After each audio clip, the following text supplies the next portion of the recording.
Hello, hello, welcome, welcome. My name is Preston Jacobs. I live in Santo Domingo, though not for much longer. Thank Christ. Um, I am. Hello, Carmine. You're here as well. No, this is a Carmine AI.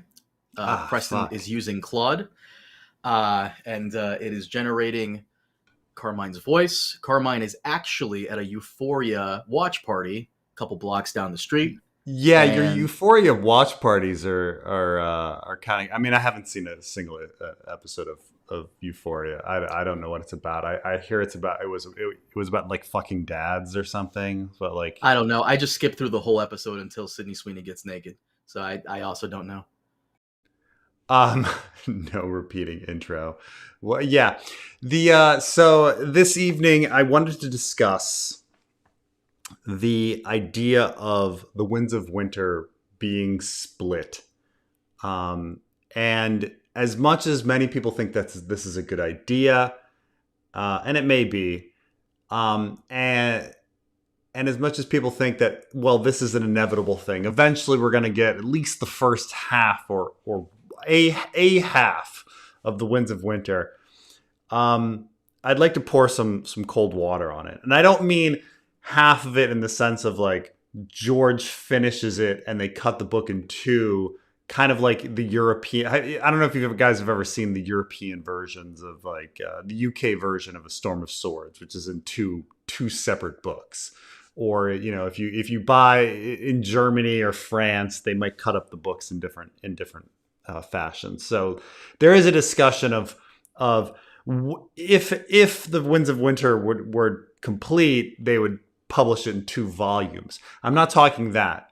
I'm talking that because it is not finished, can Winds of Winter be chopped in some fashion in order for us to at least get half of the product, because we don't really think the second half is going to happen.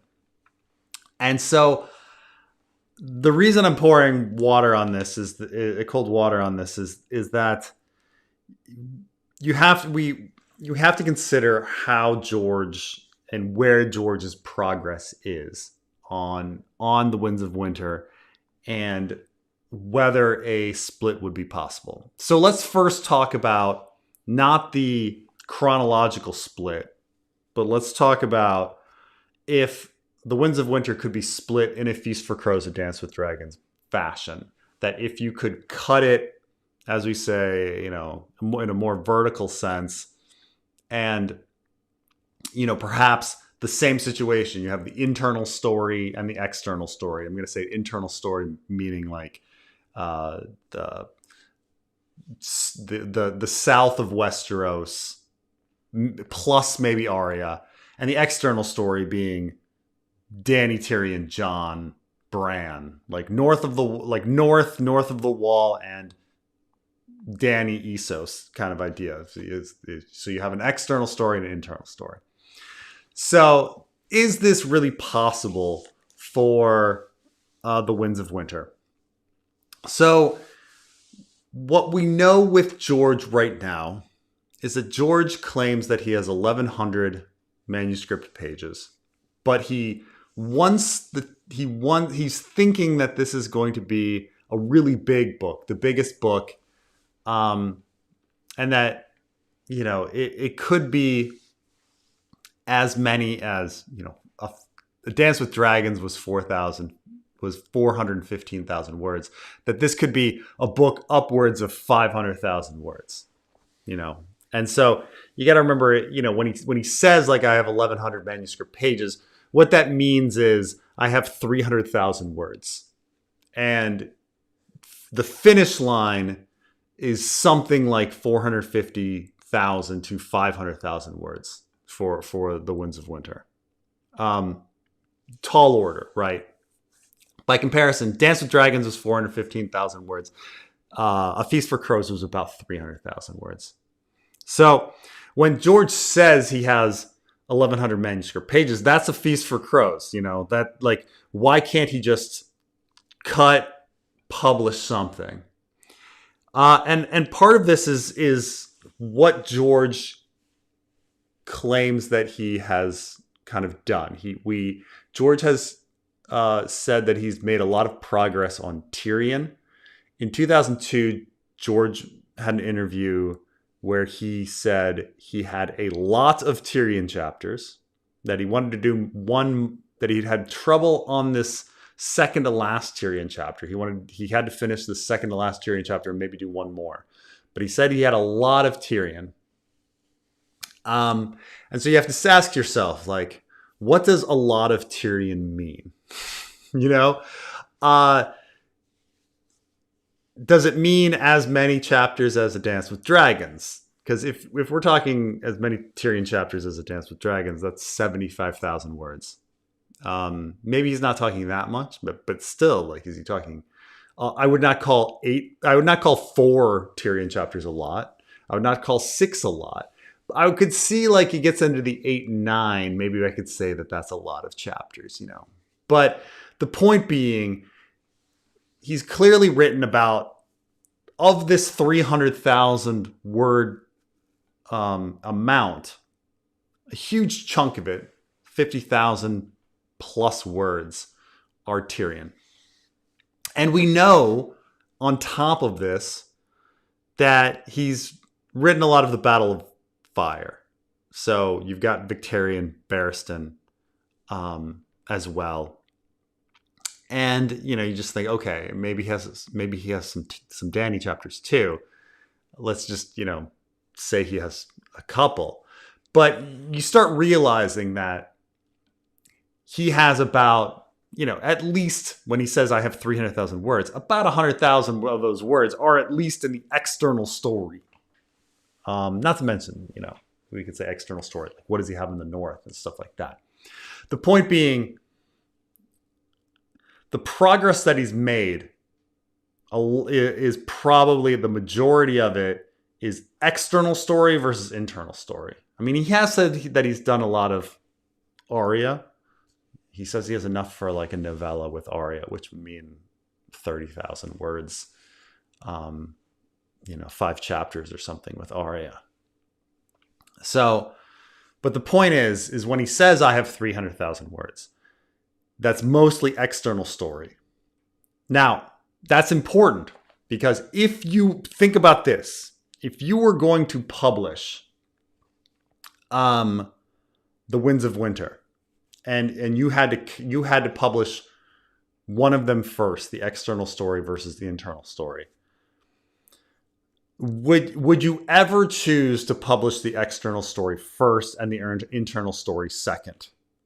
Think about that. Think about what The Winds of Winter needs to, where the plot needs to get.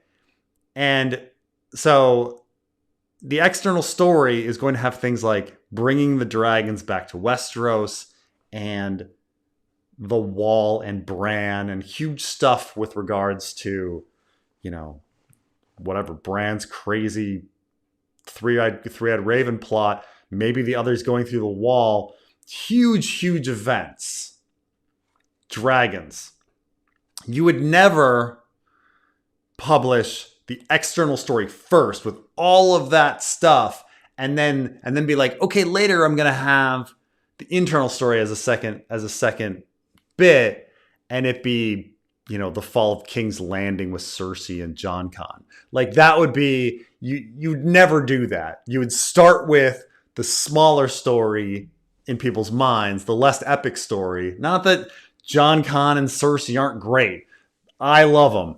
But you would always do the internal story first and the external story second. I mean, even think about it with like A Feast for Crows and A Dance with Dragons. Imagine if it were reversed and George published A Dance with Dragons first, did the Jon, Dany, and Tyrion stories, and then came back later and published A Feast for Crows with the Ironborn and the Dornish and Brienne and Cersei. Like, people would be like, what the fuck? Like, you just wouldn't do that, right? You have to do internal story first, external story second. That's just the way it is. Like, that, those are the bigger events, right? You're dealing with others and Three-Eyed Raven and dragons and the characters that people are most invested in. So you'd always so in the sense, like when George says like, oh, I have 300,000 words, it's weighted in a different place. So what I'm saying is his lack of progress and what he needs to write is actually the internal story more than the external story. That's the thing, is if he has made all this progress on Tyrion, that means he's probably made a lot of progress on Dany, because we know those characters are going to be together. And we also, and probably a lot of progress on Victarion and Barristan and, maybe Quentin, or whatever. That's the idea. So,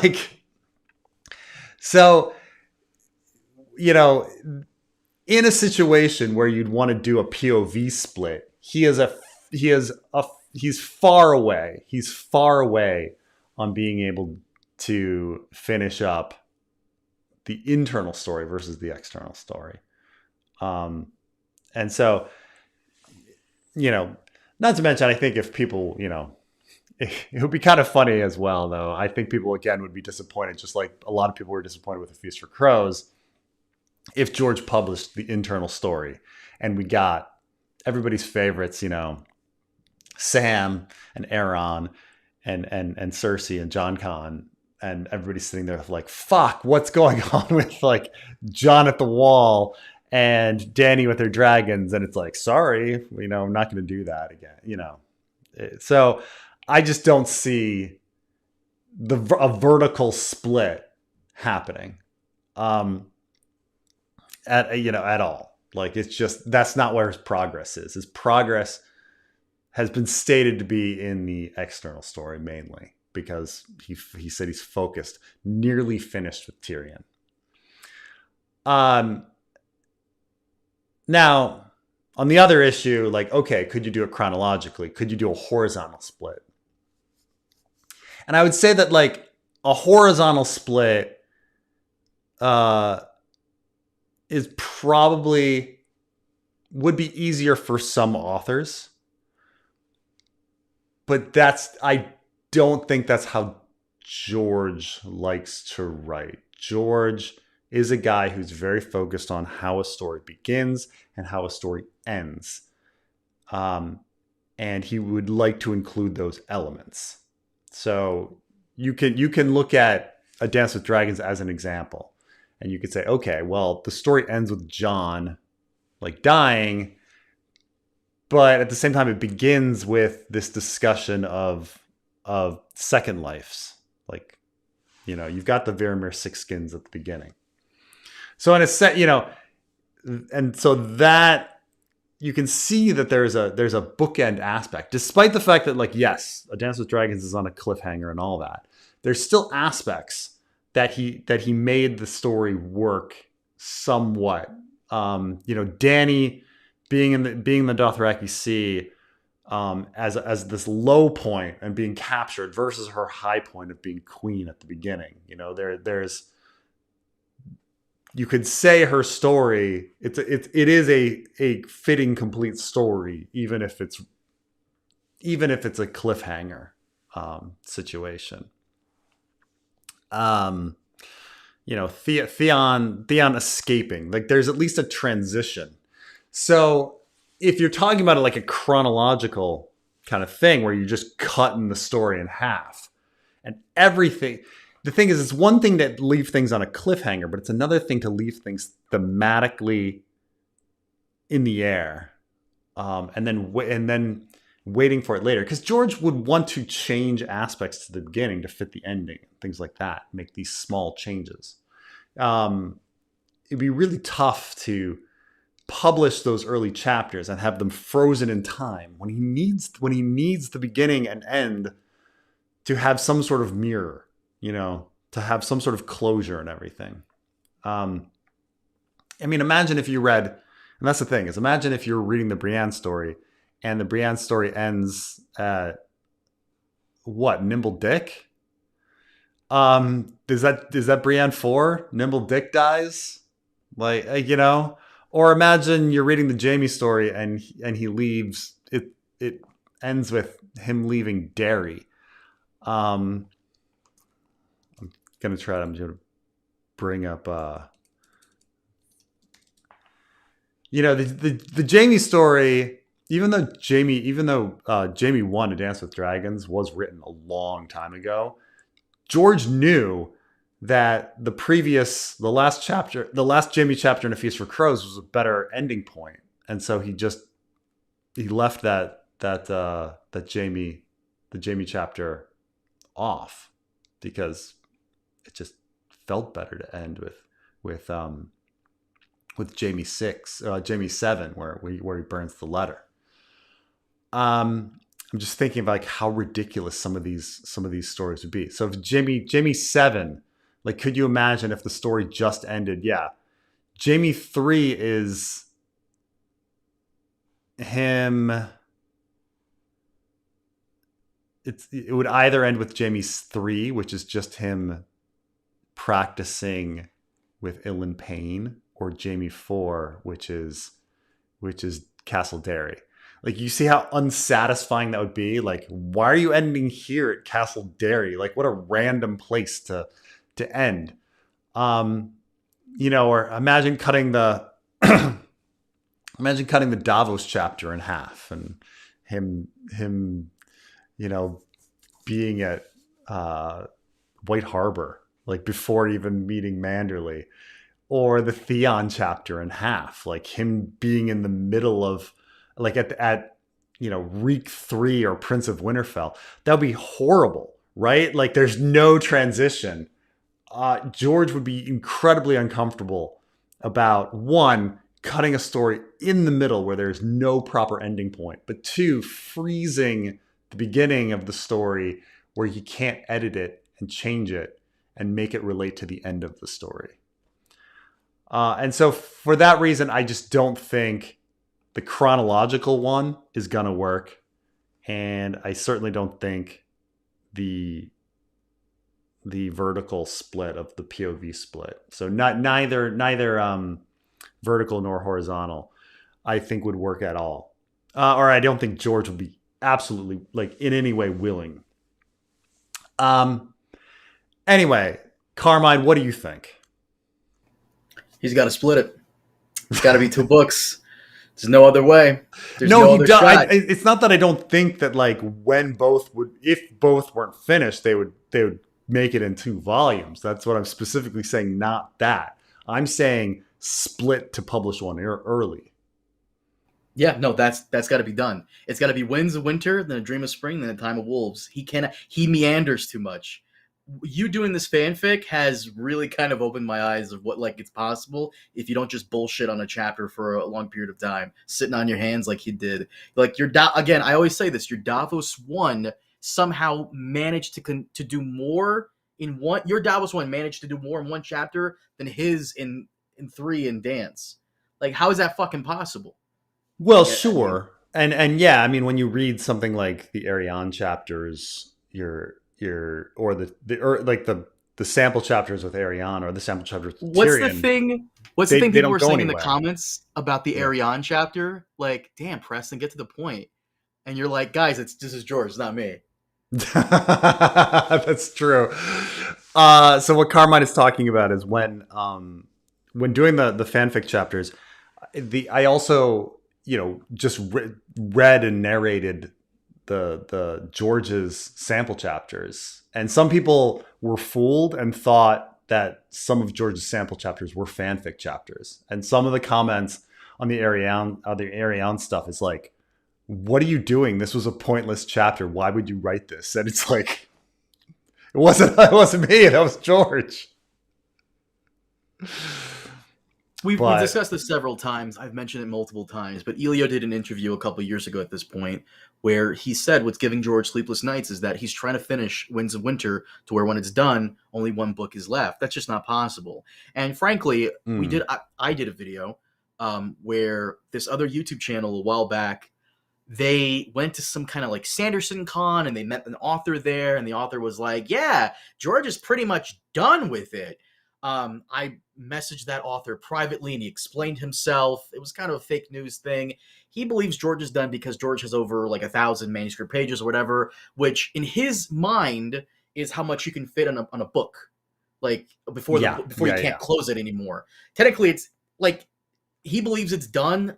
That's fair. It sounds like it is, or it sounds like something's done. Right, but this is the to big be thing split. is that like George cares to like it. Yeah, I've saw that interview where he said, "Oh, I have 1,100 pages," and the other author was like, "Oh, so you're done? Just cut it off, print." George could never do that. Like George could never like not have some sort of thematic closure to his story.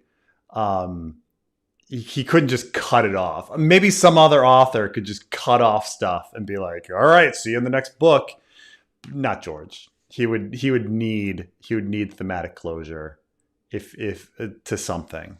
Someone asked you a good question, Preston. Do you think you can finish the books with just two, Wins fanfic and Dream fanfic? I mean, if you mean like, do you think I can fit the story in? Yes. You know, am I capable? And because of like time and people's interest and the team of people I have working with me, and if it's all going to stay together, I don't know. But that's the harder part. But when I say like, oh, can I like plot wise, do we think I can fit it all in? Yes, I think I can. Like plot wise. I mean, the goal with Winds of Winter fanfic is to get all of the characters to Westeros and south of the Wall, and close all of those plot lines, and have everybody in Westeros south of the Wall.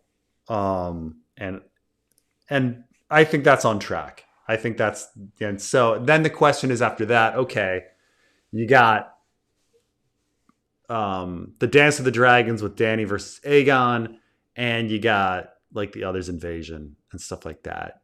And yeah, I think that's completely capable. I think that's absolutely doable.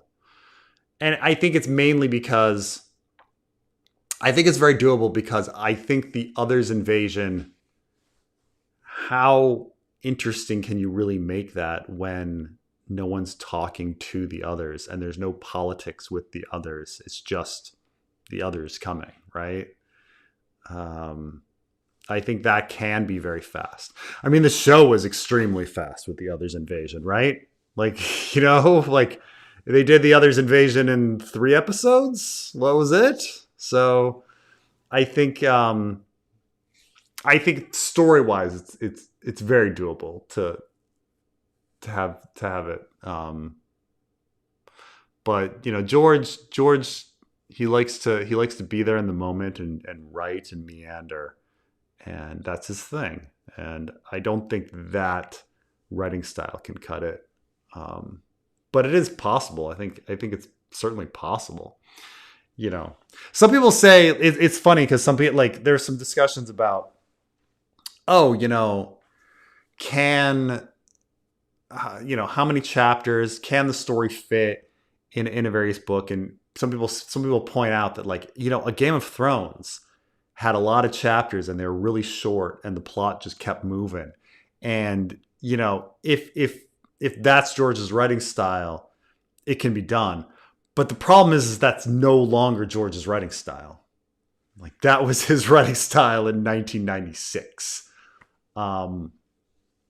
He's A Feast for Crows and A Dance with Dragons is very different. You know, it's a very different writing style, much longer chapters, you know. And it's probably going to be different now. He's a different person than he was 15 years ago at this point. It's going to be different. His writing style will probably surprise us. Maybe it'll be back to form. Maybe it'll be worse and he'll meander even more. Yeah, I mean, the other thing, I mean, it's hard to say. Like, the last writing we saw was writing he's done in 2011. We have no idea what his writing. Technically, it was for something relating to Fire and Blood, he wrote a couple of things there and Yeah, just I added some shit. suppose there's Fire and Blood stuff, but I mean, here's now I'm talking about like the different parts of Fire and Blood. Okay, so Fire and Blood, I've said this before. He wrote Princess and the Queen first, way back in, when was Dangerous Women published? Not long after A Dance with Dragons, but Dangerous Women anthology was published in 2013. So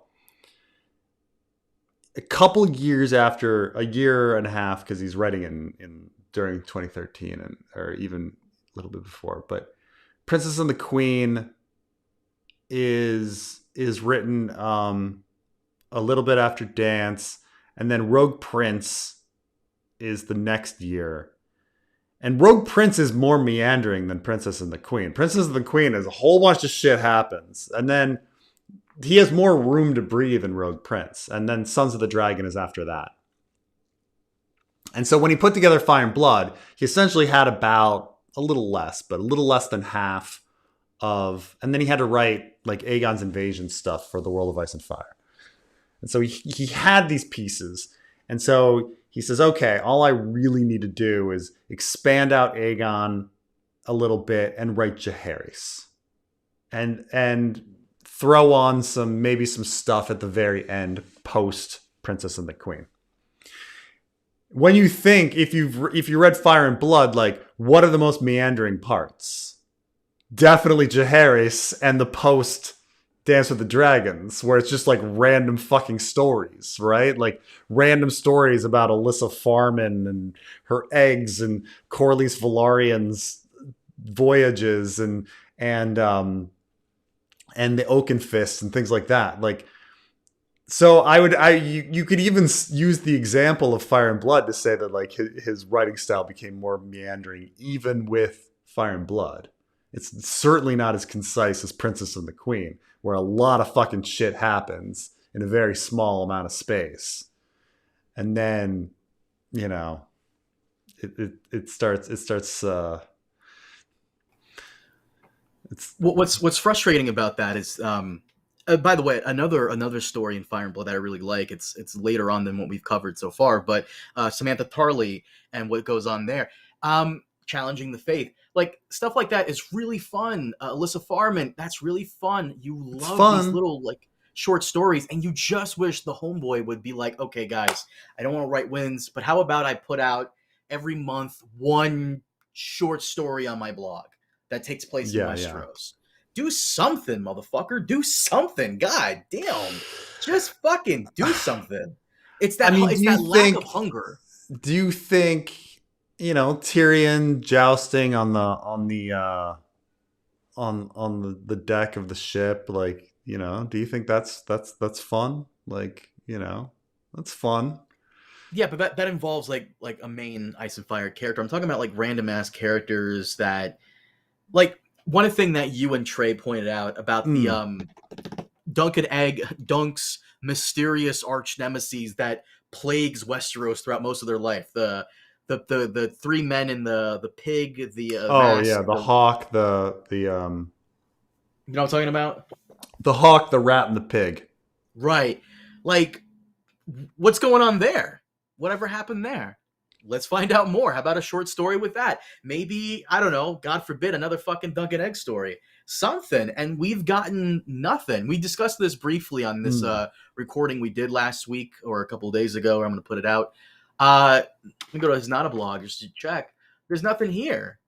It's gotten so bad to the point that his minions are writing more on his own blog than he is. And they're also, for some reason, having their own profile pictures uploaded on there to let you know that they're the ones writing.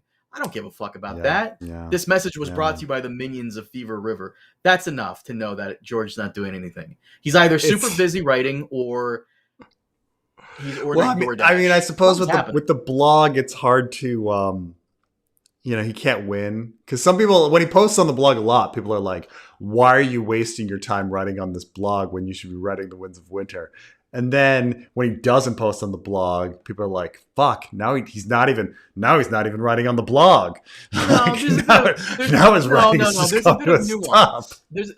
There's a bit of nuance. There are moments where I'm like, I expect to hear from him. For example, Duncan Egg is over. Where's your fucking review? I'm surprised. I'm surprised nothing on Duncan Egg. Nothing on Feast for on Crows, AI scandal. Nothing on that. Not even saying like, yeah, I saw it. I'm really happy with it. House of the Dragon season 3 is a month away, bro. Where's your fucking excitement for that? Aren't you going to promote that? You're still under contract, right? Yeah. Oh, by the way, someone was asking me in my server if George renewed his contract with HBO, because he actually did talk about this briefly back in 2021. No talk on the renewing of the contract. So at least he kept us updated with the series. Now it's just it's dick and ball. Like, what do you got? Like, I mean, I imagine, you'd think or hope that the Mad King opening and him like going to the theater or something, because he has to go to the opening, right? He has to go to the premiere. Ugh. You're fucking talking to me about that fucking play. You think at least he would have some sort of story about, I went to England and I went to the show and it was a great time and stuff like that, and have some pictures. You'd think at least that. I'm very surprised there wasn't anything on Duncan Egg.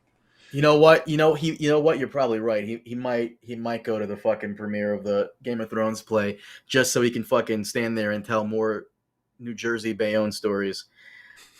We've not like we've heard that enough. You think George will ever finish anything again? At least Duncan Egg's story or Blood and Fire? I do not think he is going to get to Blood and Fire.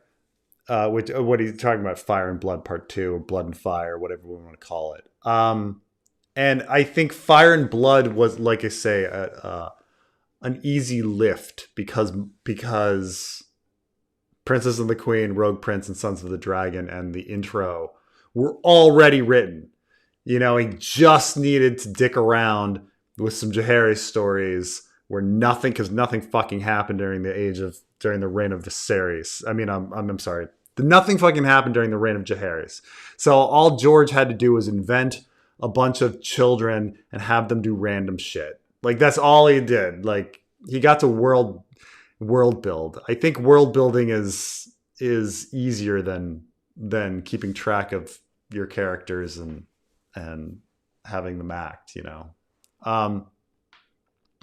So because Fire and Blood, I think, was an easy task, he got it done. And then, but when you're talking about a part 2, well, he doesn't have a head start like he did with Fire and Blood. Like, you're talking from scratch. No way. No way is Fire and Blood Part 2 happening. It's just, that would just be, 700 manuscript pages of something? No, he's not going to do that. Now, a Duncan Egg story. I think if anything, I think a Duncan Egg story would be the most likely. I think something like The Village Hero or She-Wolves of Winterfell, one of those being finished is, I would say, the highest probability of anything being written. I don't think The Winds of Winter is going to be finished. I don't think Fire and Blood Part 2, Blood and Fire, will be published. However, I think that there is some possibility that The Village Hero or She-Wolves of Winterfell will be written. I think he has those stories mapped out. I think, in what's going to happen during them. I think there is some demand as Duncan Egg goes forward on HBO. It seems to, people really liked season 1. I'm sure they want material for season 4, season 5. I mean, they'll probably settle for an outline, but I think that now, do I think it's more than an even chance? No. I mean, I think, I'll say that I would give 10-1 odds that we will see either the village hero or She-Wolves of Winterfell. That's the only thing that I think might be written. I understand, Carmine, you still have faith, but my faith wavers sometimes. Yeah. It wavers. Like I'd put the probability. Here's my probability estimates. I'd put the probability of the Winds of Winter at about 2%. God damn. I put the Village Hero or the She-Wolves of Winterfell at about between 10 and 15%. So I think, let me get this straight. You have a higher chance of getting eaten by a shark than we do getting Winds of Winter. Holy fuck. Holy fuck. I am. Look, I would love to be wrong. I would love to be wrong. I'd be fucking tickled pink to be wrong. But I think that, it's just, there's no motivation for the Winds of Winter. Like, what does the Winds of Winter get you? There isn't, and it's because he's not hungry. Right. He doesn't have to be. It's also like when you're also faced up against the wall of A Dream of Spring after that. Like, what's your motivation? Like, Game of Thrones is out. It's done. It was adapted. So what's the motivation? Because even if you get Winds of Winter out, people are still going to be like, fuck, The motivation is your legacy. But you're definitely not getting the last one. So what's the difference between failing to finish 2 books versus 1? You're still failing. Sure. I mean, but again, at least you're trying. Frank Herbert, before he passed, like, he was trying. Like, it doesn't seem like we're getting any trying over here. Like, I don't. What are you gonna get do? It? But it's kind of like, I don't know. I mean, if you've already decided you're going to quit the marathon and you're on mile 20, what's the point of going to mile 21? If you've already decided that you're going to quit, like, why? The effort. I can respect someone that puts in effort and then still fails. I can't respect someone who quits because, again, it's about the effort. It's about, like, going at it and giving it a shot, even though,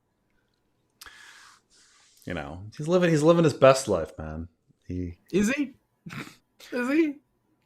I don't know. I guess. He's got we his don't bar. know what he's doing. He's got his train. He's got his train and his bar. Got to be some.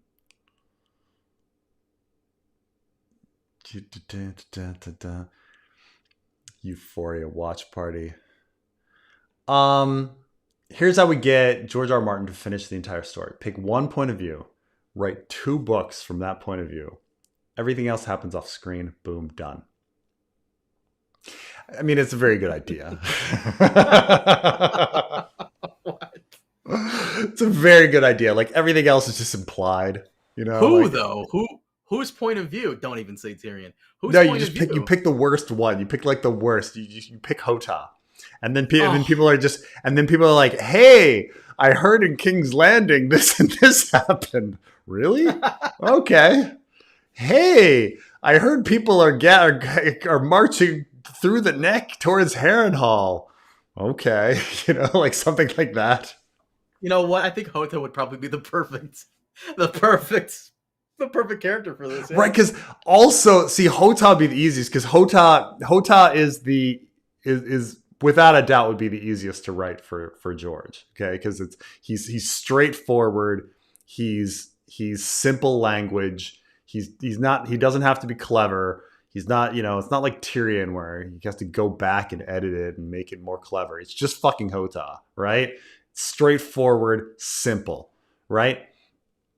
So you get Hota's perspective, and he's just hearing about stuff from, like, people's So ravens. let me get this straight. Hota goes to, like, a bar and he's like sitting down to eat, and he overhears 2 guys talking about how, did you hear about the Dragon Queen? She No, came he over like with all these dragons. he travels. You get him. He travels to Highgarden, and then like the Highgarden Maester is at like the local pub, drunk, and he's just like talking about all the ravens he got, and he tells the whole story, and that's the end. You know? The final chapter is Hota at a pub, and did you hear about the others? They invaded. What? Yeah, but like some Who are these others? girl, I don't know. some little girl stabbed him in the chest, and it's over. Oh, thank God. Oh, The end. I wouldn't have considered this. This is very strange. But yes, I agree that the number of point of views, and I would argue that I was thinking about. I mean, so the topic tonight, and maybe I'll do it next week, was about George's problems with point of views, because like his problem with point of views meeting has always been his issue. Like anytime points of view meet or have to be paralleled, there's problems when you go through the story. And I'm talking, go back to a Game of Thrones and think of like Tyrion meeting Cat and the huge jetpack that Tyrion had to have there in order for that to happen. Or the weirdness of like Tyrion walking from the Vale to the inn at the crossroads, this like very short period like situation, while like Cat is heading all the way to the fucking neck and then down to river. Like she's, you know, like there's a lot of like weirdness anytime the characters meet. And it's the same, like his big points of conflict when doing A Dance with Dragons was the Meereenese Knot, where all the characters are trying to meet, dealing with Mance going down to Winterfell and having motivation, and so he had to create a Mel chapter, or like John Con splitting off and going to Westeros, and like, you know, even when you think like the having the Westeros plot affect Dany, like George had to write a whole chapter. He had to write Dany 6, where nothing happens in it, so that they could have the wine cellar thing to connect it. You know, he has to go through all this effort and all this trouble anytime his characters meet and intermingle. His points of view meeting are just like the bane of his existence. Way too many points of view. I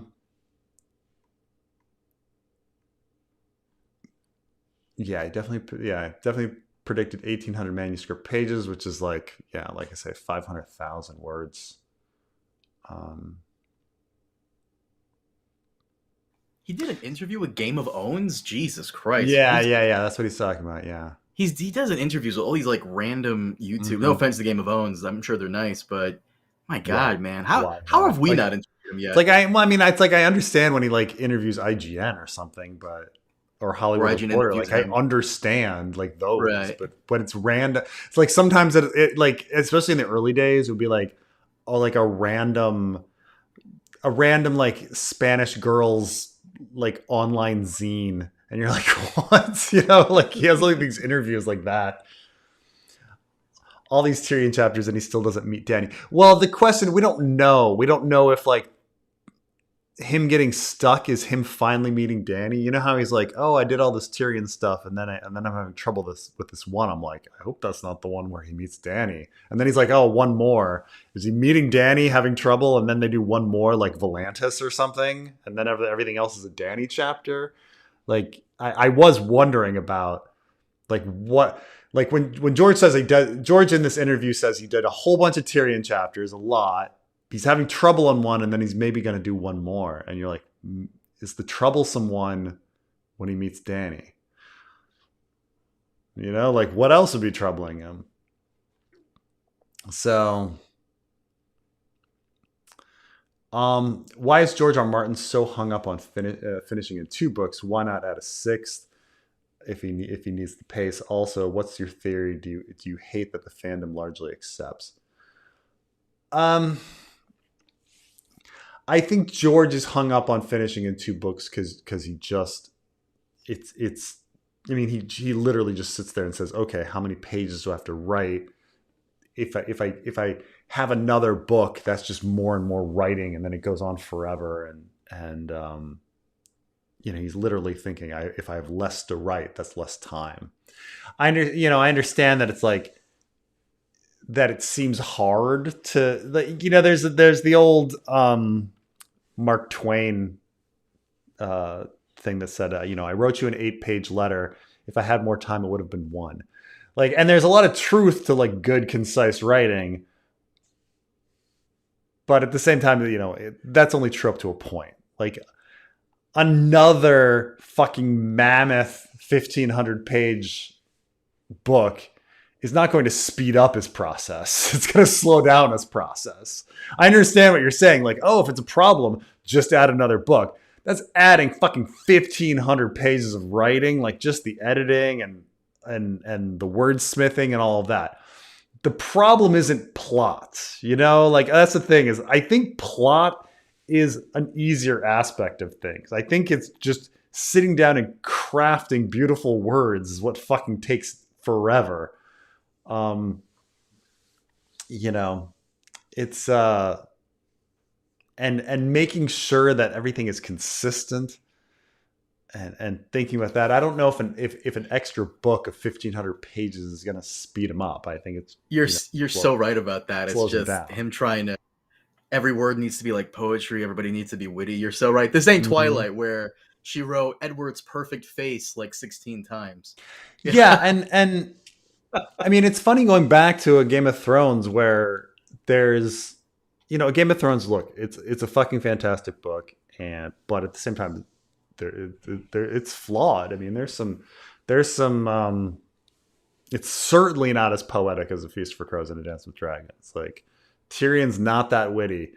It's not as beautiful. There's a lot of fuck ups in there, and there's some solidly bad chapters in A Game of Thrones.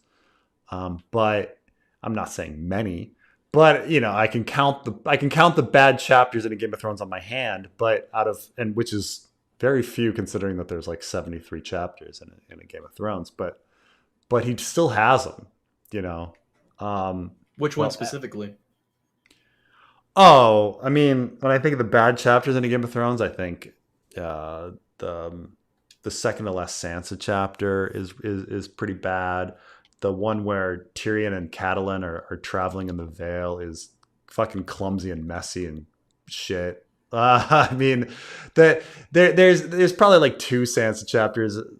The last Sansa chapter is pretty good, but the 2 before are pretty bad. That long fucking Catelyn chapter going up to the Vale. I mean, it's beautiful, but it's just like, what are you fucking doing? There's some junk. There's some junk in there that like literally I would say like those Sansa chapters, like if they were cut, the book would be better is what I'm saying. Like they're that bad. Yeah. But,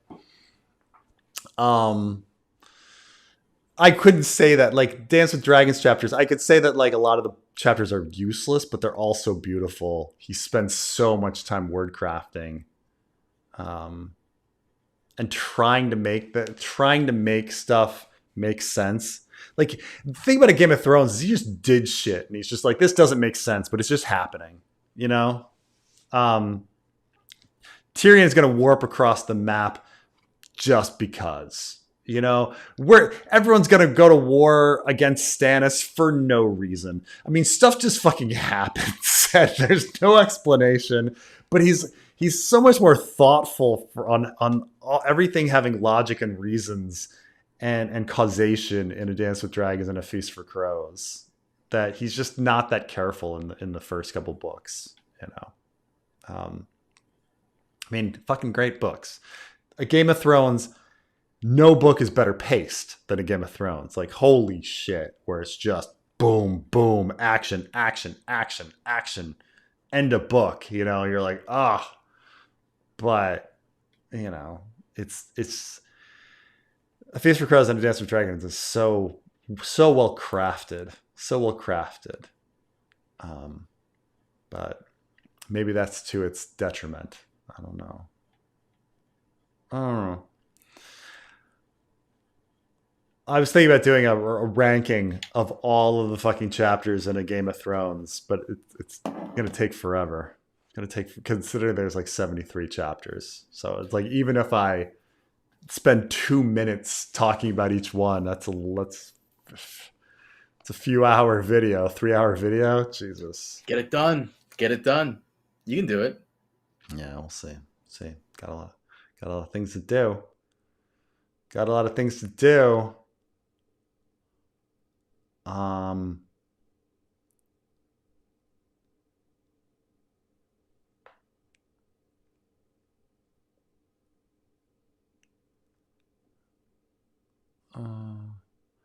Yeah, I was wondering how he, considering a Game of Thrones, a Clash of Kings, and a Storm of Swords are split, how he was able to split those books so easily. Fewer POVs was I think the main thing. There's only 4 stories in a Game of Thrones. Like that's what you just got to remember. Like you've got your Jon Night's Watch story. You have Tyrion and Kat's war story. You have Ned and his super sleuth story, and you have Dany and her Essos story. And Arya and Sansa are 100% just part of Ned's story, and they're not on their own yet. And Tyrion is just kind of, like I say, it's really Kat's war story, but so Tyrion is either Kat's war story or Tyrion is part of Jon's like Night's Watch story. But there's only 4 stories, so like, you know, when you're splitting stuff up, it's a lot easier when you only have to deal with 4 stories versus 20 stories in A Dance with Dragons. Like each one is different. Like Davos is a specific separate story from Jon's Wall story. Like you could say, okay, Jon and Mel, that's the same story, but there's a Wall story, there's a Davos story, there's, well, I take it back. There's no Davos story in A Dance with Dragons. He's just fucking listening to the other stories. But they've created a Davos story for the next book with the Skago stuff. Theon Asha are like one story. But then you've got Sansa's her own story, Arya's her own story. Dany. Then we've got Dorne, fucking John Con. I mean, it just gets so many things to keep track of at once. Sam, Glass Candles, Aeron, Euron. It's just Cersei. There's just too much. You know, I wouldn't say 20, but you could easily say there's like at least 8 to 10 different plot threads going on in Dance Feast versus a Game of Thrones, which has 4. So it's a lot easier to shut down and find a good ending point when there's only 4 stories. You know, and he doesn't even really succeed. He has a great ending to Tyrion Cat, because Tyrion becomes Hand and Jon and Robb becomes King of the North. Good ending there. Obviously, Dany's ending is fucking perfection. But Jon ends on a really fucking bad note in a Game of Thrones. Ned's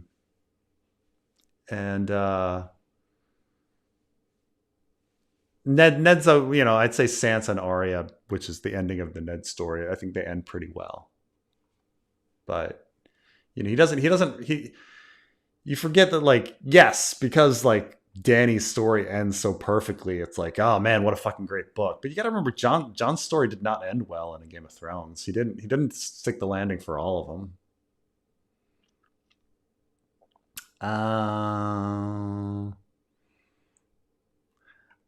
I'm new. A fan fiction, Winds of Winter, Dream of Spring. Oh, sweet summer child. You need to. I have a playlist. I mean, you can check out the playlist. It's we're nearly at the halfway point where we've got, as I say, like 2 more No, 3 more chapters really, and then we're at the halfway point, I would say. So of the Winds of Winter fanfic. Got to get the Dany chapter done, Cersei chapter done, and then I'm going to do the Bran chapter. And oh man, I've told you some of the Bran stuff that I'm doing, right, Carmine? No, you have not. Oh. Should I I'm gonna be worried? I'm gonna send you a little message here, and then you'll. Oh boy. We never did talk about Dany stuff, but someone brought it up, so I guess we'll go into it there.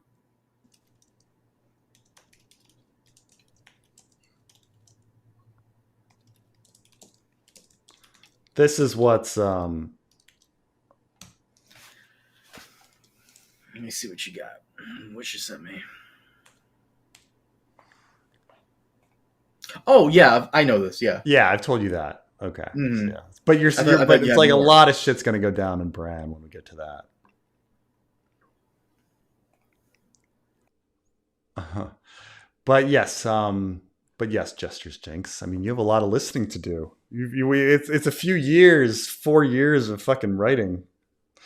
Without spoiling the fanfic too much, can you hint at Varys' next moves and appearances? I mean, when Jon Con gets to King's Landing, I think he's going to have a conversation with Varys. I mean, there's no point to Varys being in hiding anymore. Once Jon Con like makes it there, so we'll see his reappearance.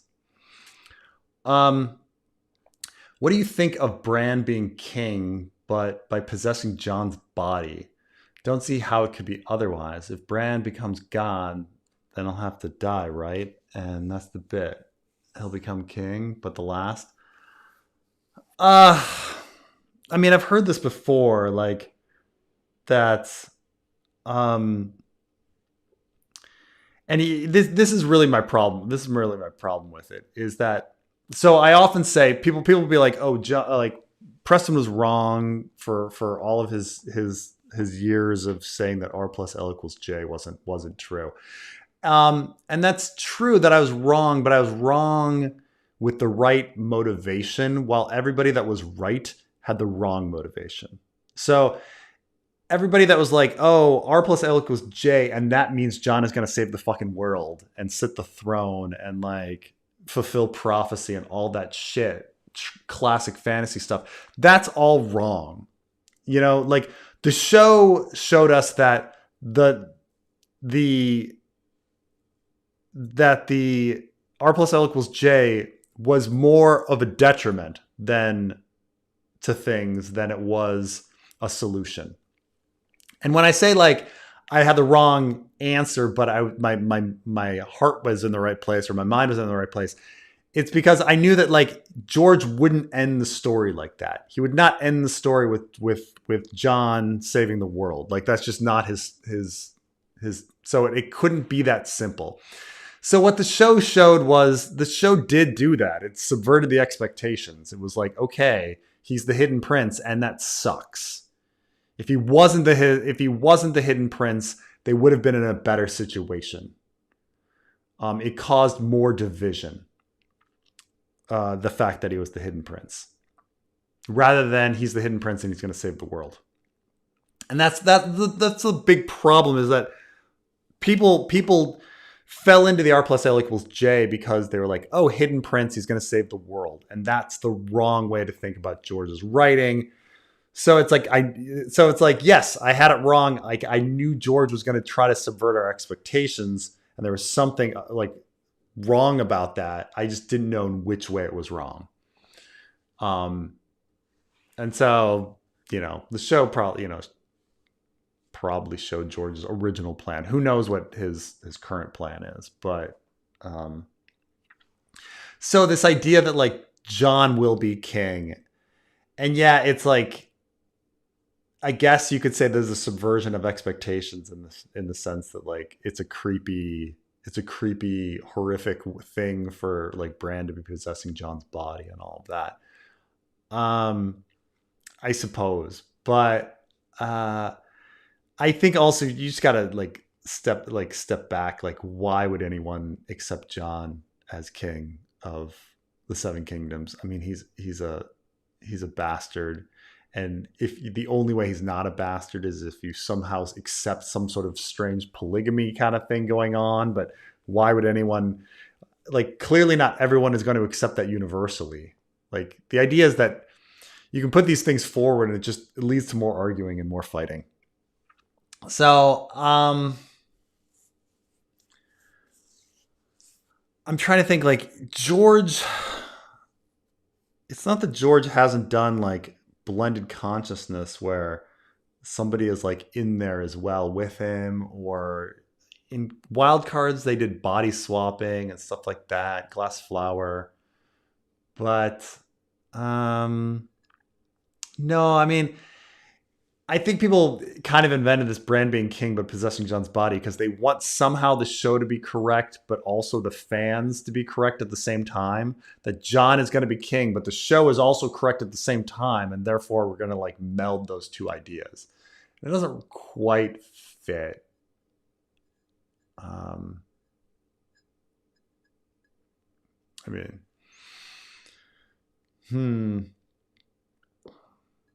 you know, I think that, you know, George probably had the plan of really what we saw on the show.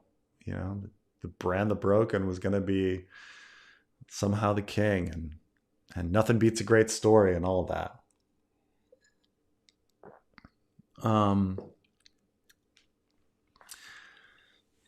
But yeah, I mean, you know, it's hard to say now.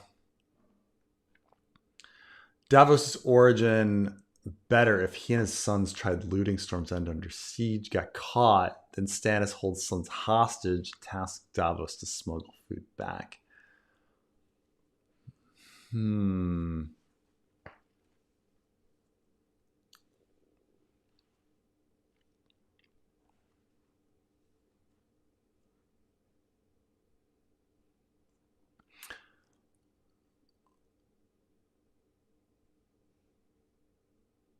I'm trying to think like what they would be looting. You know, would anyone ever try to loot a castle under siege? Like, it would be a really bad, like they're thinking there's riches in there or something. I wouldn't want to take the risk. I mean, Davos' story is kind of weird in the first place. Like, where is he? You know, he thinks that he's gonna get in good with Stannis if he sneaks some food in there, but it's presupposing that Stannis is gonna win, unless it's like right after the fall of King's Landing. All right, he has to like hear about the fall of King's Landing and be like, okay, well, Stannis is the winning side.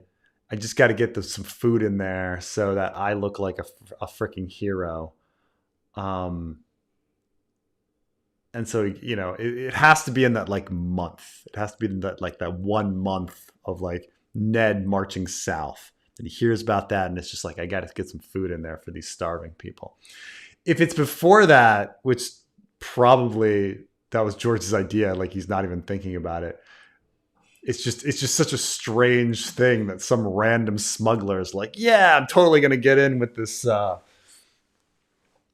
With Stannis. I mean, I suppose it has to happen after the Trident. I suppose if he hears about the Trident, but prior to the Trident, it would just be such a random thing for Davos to try this.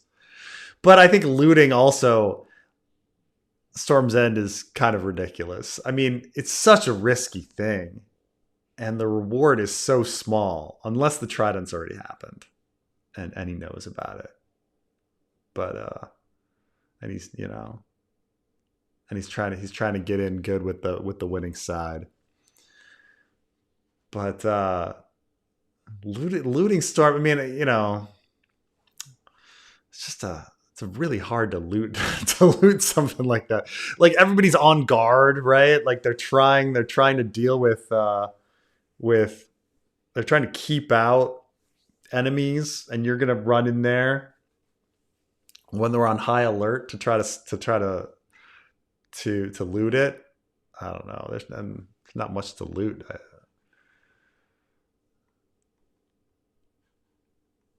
Um,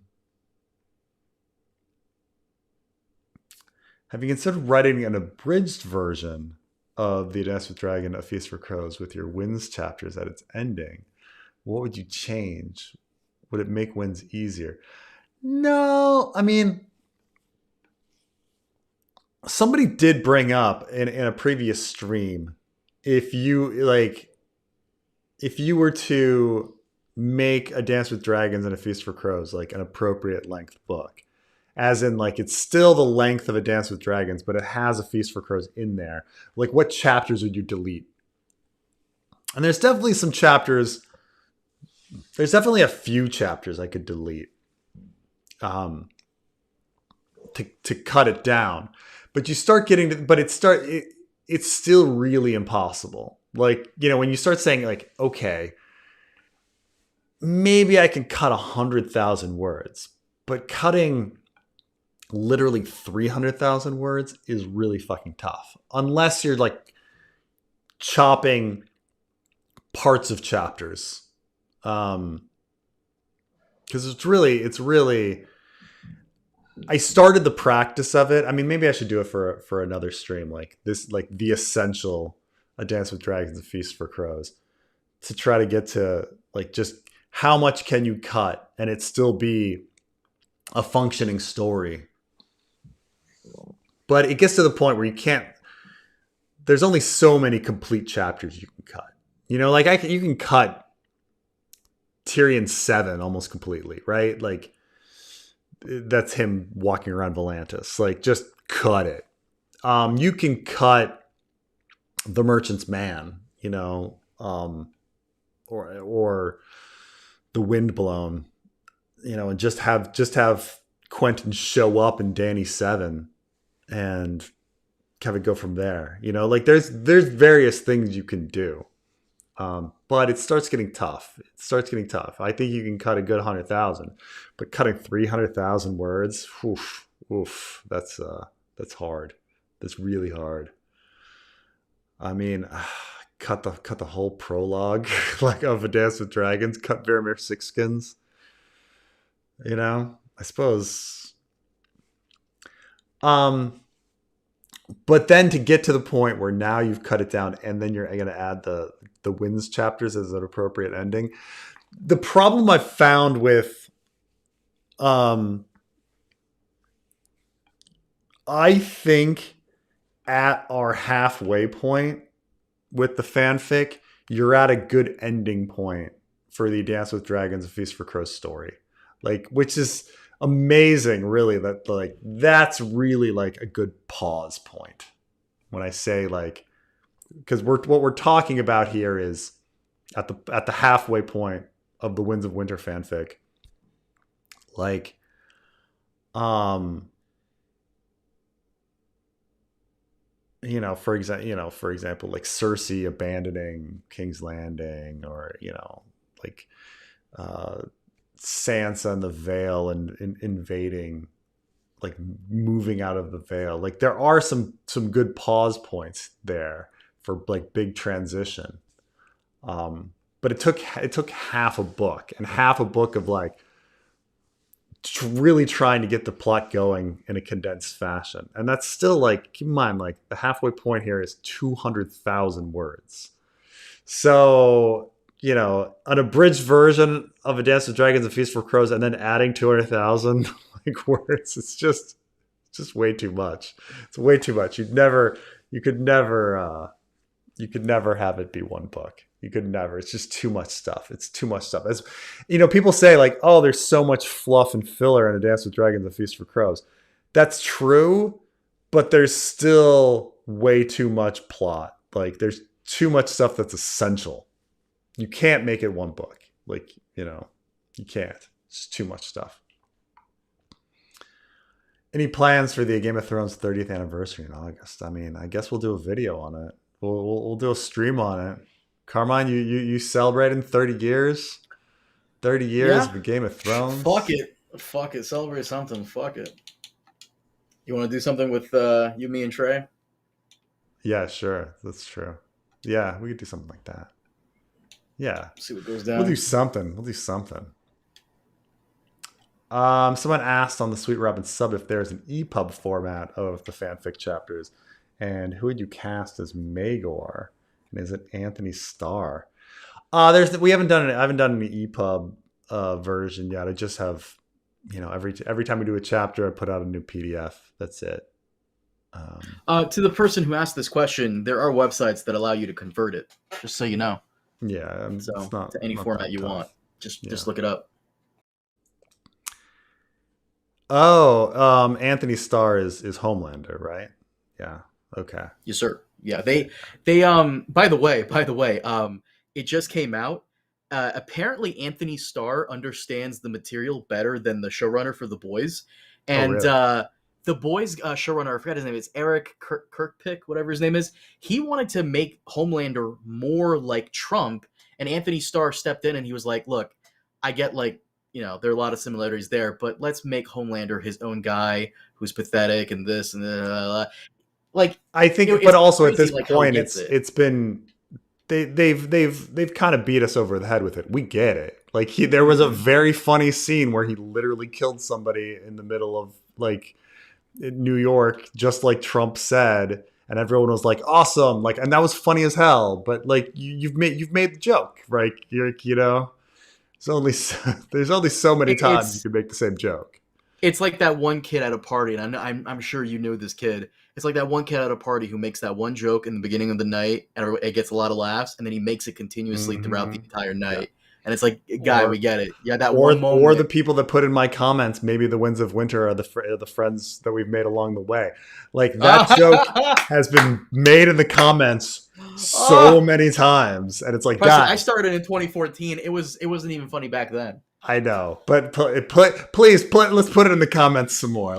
Hey, maybe the Winds of Winter are the friends we've made along the way. Let's make that joke again, over and over again.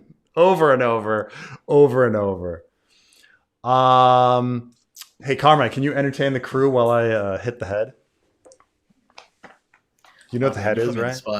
You put me on the spot.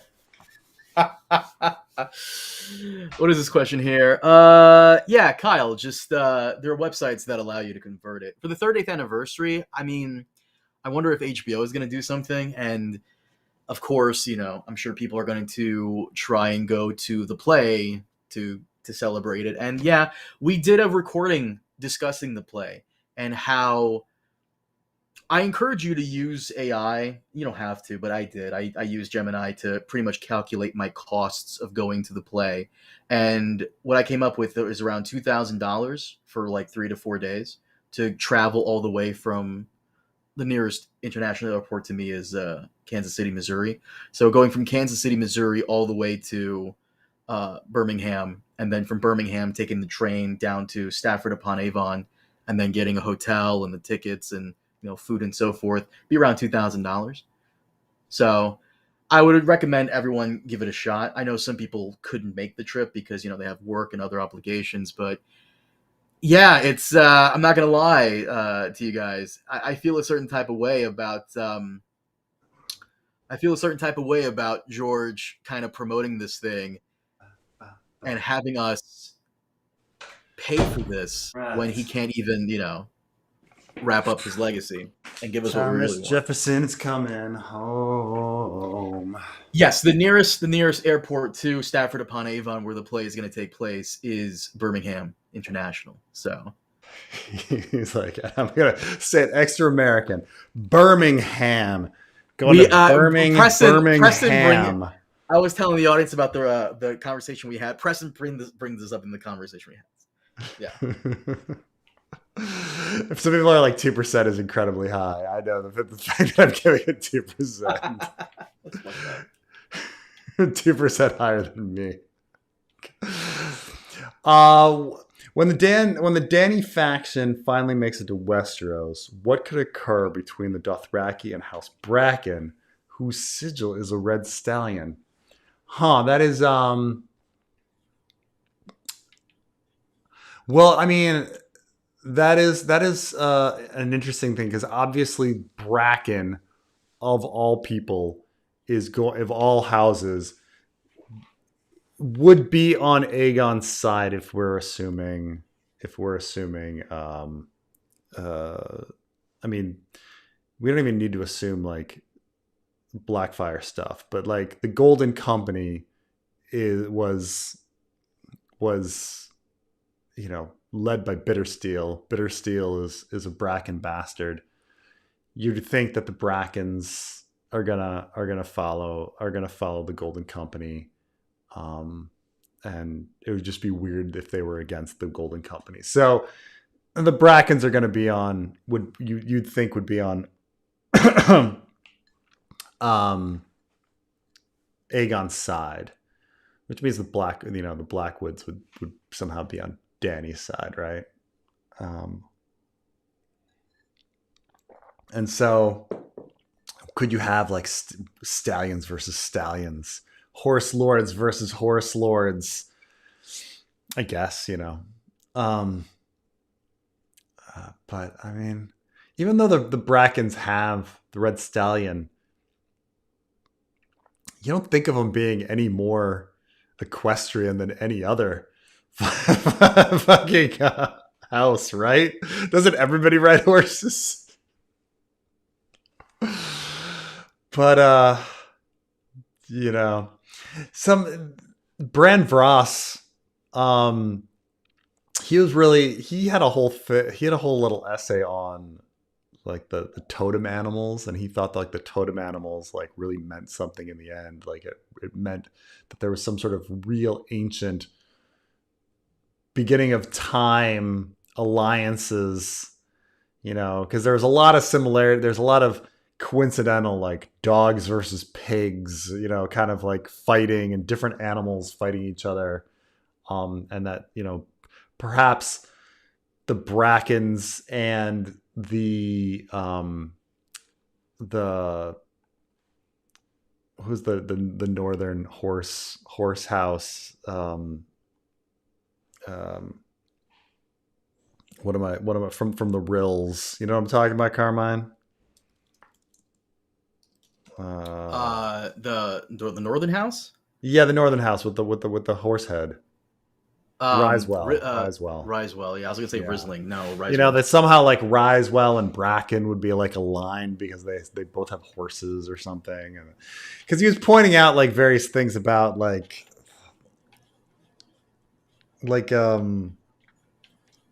I think it was like House Hog and stuff like that, and people being like, "Oh, are you like the Crackalls and the Hogs being like, huh? Could we possibly be like related because we both have the same sigil?"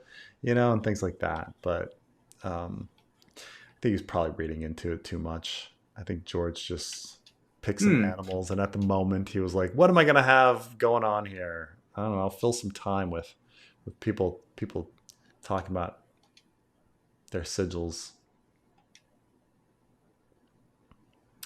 Does Tywin sacking King's Landing even make sense politically since he'd gained nothing? Did he know Lyanna would die, so Cersei had an opening to be queen?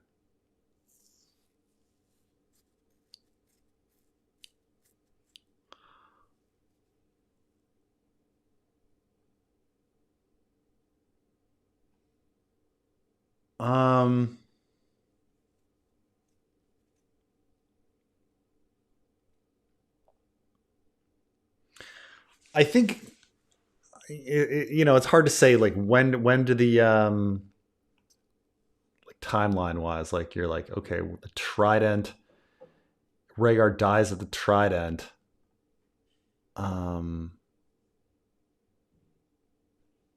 Okay, so yes. So the idea is as the war is closing and Robert is going to become king,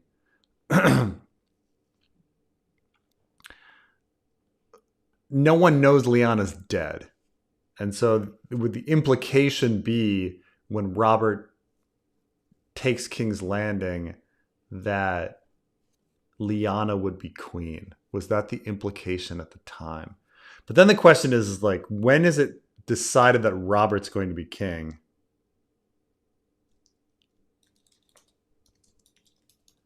I mean, I think you are honing in on some inconsistency here. because everyone should be assuming that Lyanna Stark would be still alive. There's no reason to believe she's not still alive. And that she would be queen if Robert were king. But the question is like, when is it decided that Robert... Eddard Stark arrived at the city, found Jaime on the throne. Robert Baratheon arrived. He's presented with the bodies. That's the thing, is the presenting the bodies to Robert Baratheon by Tywin.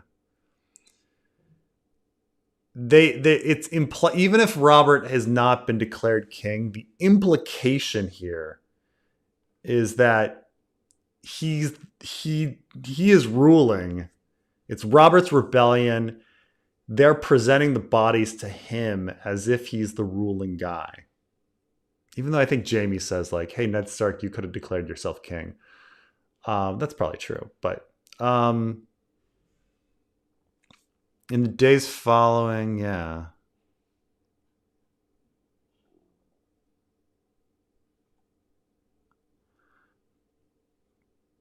Ashford...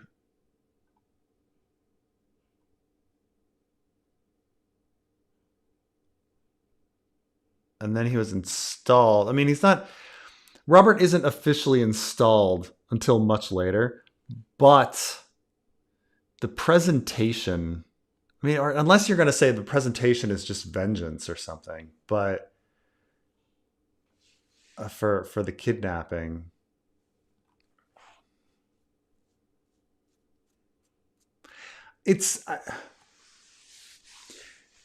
I mean, Longshanks, I think you are tapping into the fact that like George probably wasn't thinking this through. But if I'm going to make an excuse, you could say that, look, presenting the bodies to get on Robert's good side in a vengeance sense does still make sense. Like the sacking of the city and killing the Targaryens as vengeance for Robert still does make sense. Like because the gift that they're giving Robert by doing this is saying like, you have no one to contest your claim. That is the gift that the Lannisters are giving Robert. Because yes, Robert's killing Rhaegar, but Jaime kills the king, and then Tywin kills the heirs. And so there is... I mean, yes, Viserys and Dany are theoretically still around, but they're coming after them too. But Rhaegar's heirs are dead. That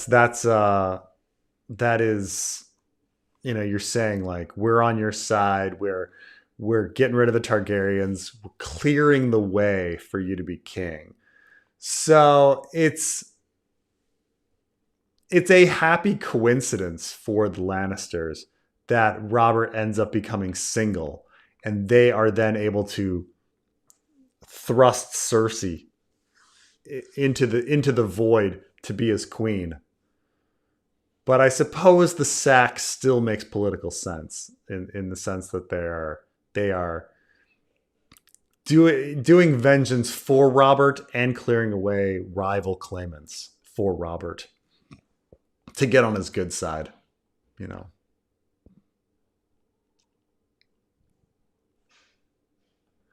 Right from Jon's perspective, as he gets resurrected and learns about everything that's happened while he's dead. Like he gets, he's like frozen for like 5 years, and then you thaw him out, and he's like, "What happened?" "Well, let me catch you up on things." Okay. Here's how to end the book. Okay, you cut things off. You don't worry about anything. Garyon Lannister arrives in Westeros like 10 years later. And then he's like, "What the fuck happened?" And they're like, "Well, let me explain to you what happened." And then they just like narrate to him all the events in one chapter. And he's like, okay, sounds great. Here's Bright Roar. And that's the end of the story. What do you think, Carmine? One chapter, Garion comes home. I think we have a fucking franchise in our hands right here. The Adventures of Garion, whatever his name. Let's fucking do it. Uncle Gary. Gotta call him Gary. I wonder Preston. if Uncle Gary will be in the fanfic. We'll see. I mean, talk about Uncle Gary. We'll see. Hi, Preston. Insane question, but what do you think could solve the Meereenese Knot without Barristan? Or is his utility more for the Winds of Winter later? Thanks. Like, do I think... I mean, famously, Barristan was the solution to the Meereenese Knot because George supposedly... he was dealing with different story elements and points of view, and he didn't know what to do with Dany being... If Dany were gone... he couldn't move the plot forward because Quentin he doesn't have a POV. Could it be done without Barristan? Like, could you solve the Meereenese Knot without Barristan?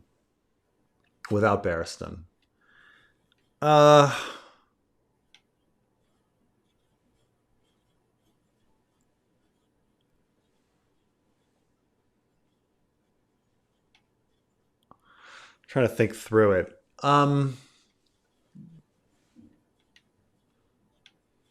We got 4 chapters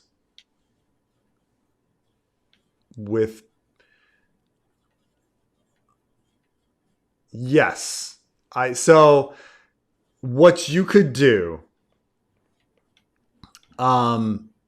is that there's another solution to the Meereenese Knot that I think could have worked without Barristan.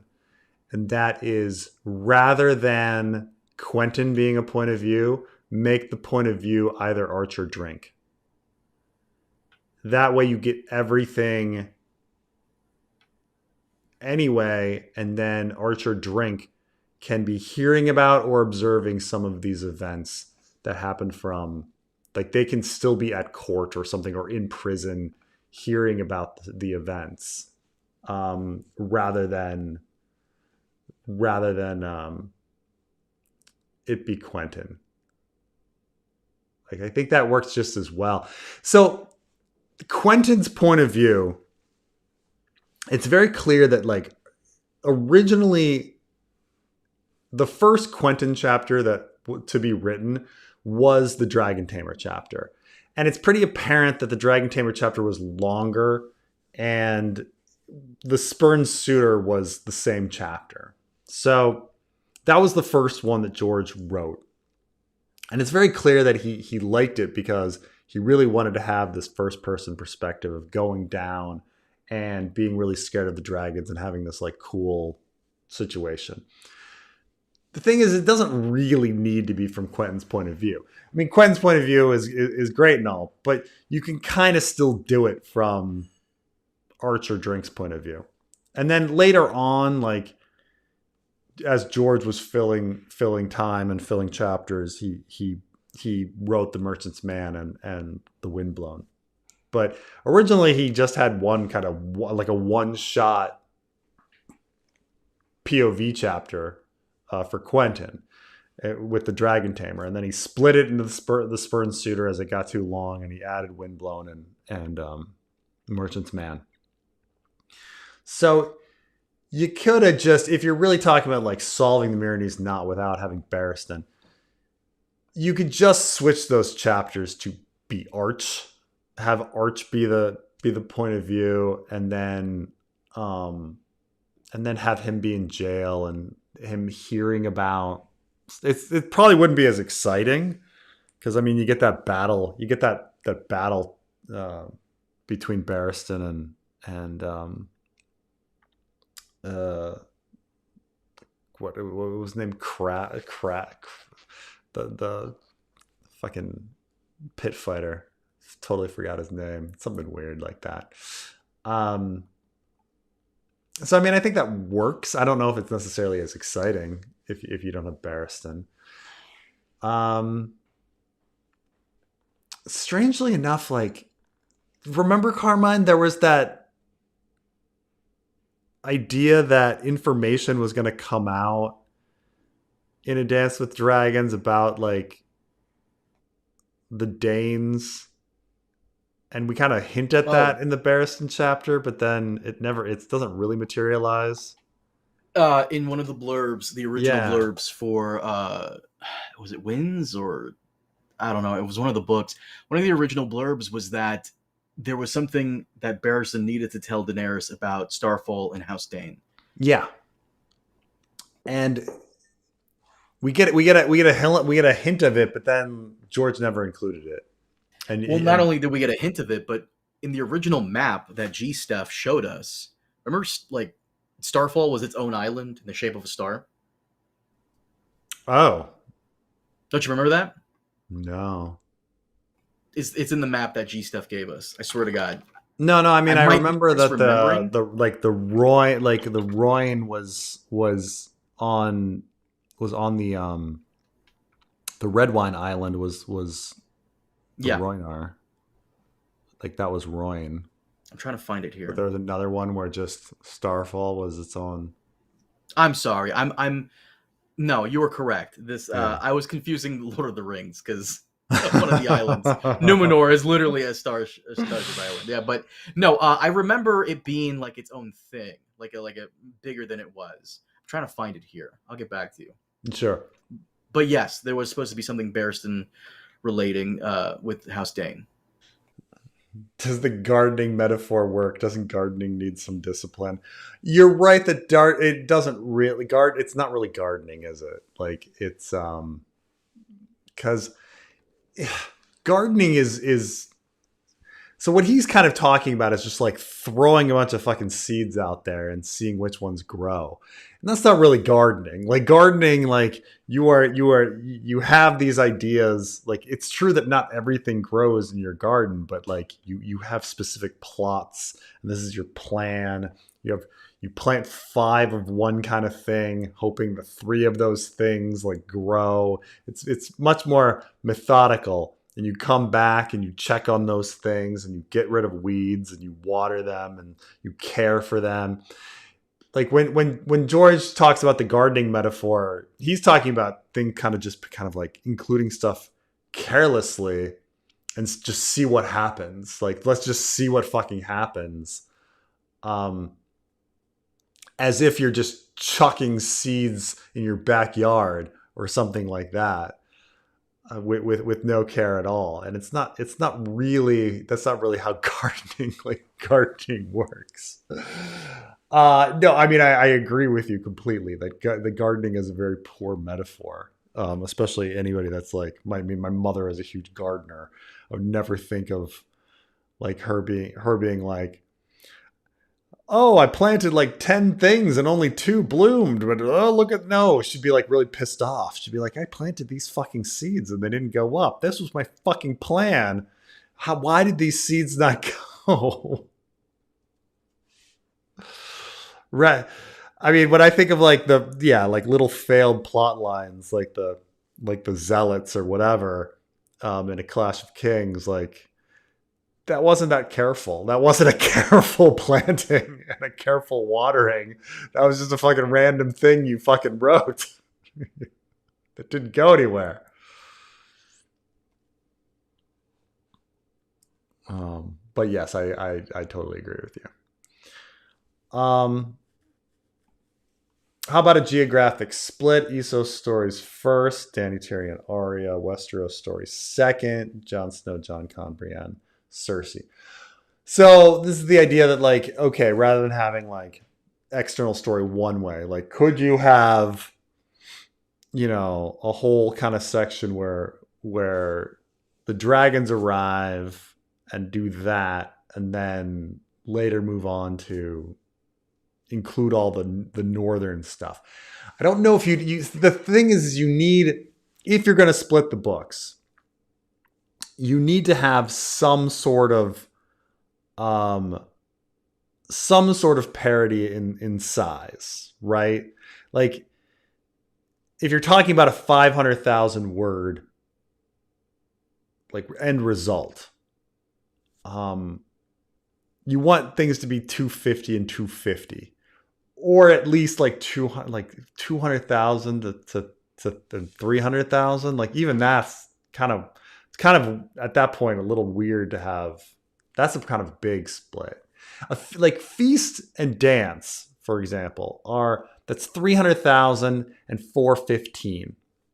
And so if you have them next to each other, you know, it's not quite 3/4. Is that? Yeah, it's not quite 3/4, but it's of the size, but it's close to 3/4 of the size. So the two novels sitting next to each other don't seem that bad.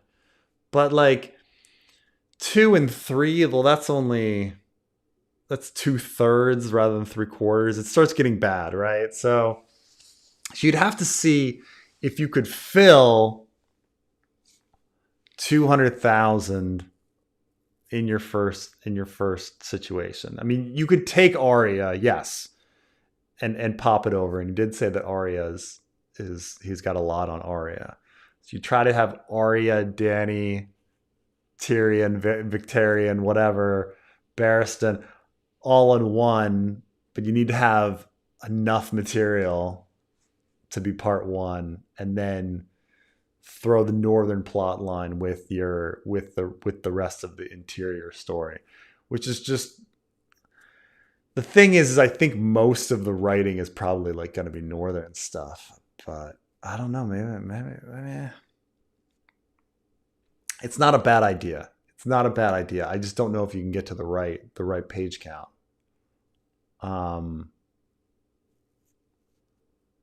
You know, because you got to say, let's do the math here, right? Yeah, well, let's do the math on that. Okay, so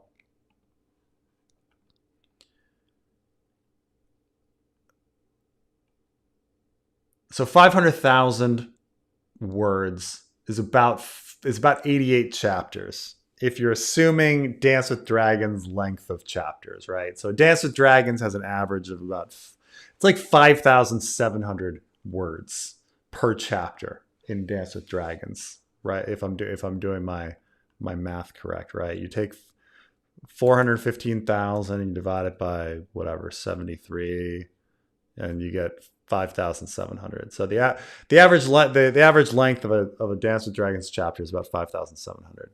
So, you know, you want to have them to be about, you need about, if it's a 500,000 words, that comes out to about 88 chapters. So you want about 44 chapters in each side. So you can kind of say, all right, how do you fill 44 chapters with just the Essos plot? You know? So you kind of say, let's do that math, right? We want to get to 44. So we can say Arya, let's be generous here and say Arya's getting 6 fucking chapters. 6 chapters of Arya, which is a lot. I mean, it's not that there hasn't been books with a lot of Arya, but let's say you got 6 Arya chapters, and then you got what? Tyrion, let's give him 12 fucking chapters, all right? And then let's get Dany. Let's give Dany 8 chapters. And then let's get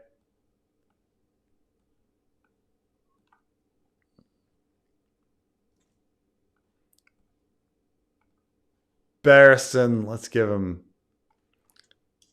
5 chapters. And then let's give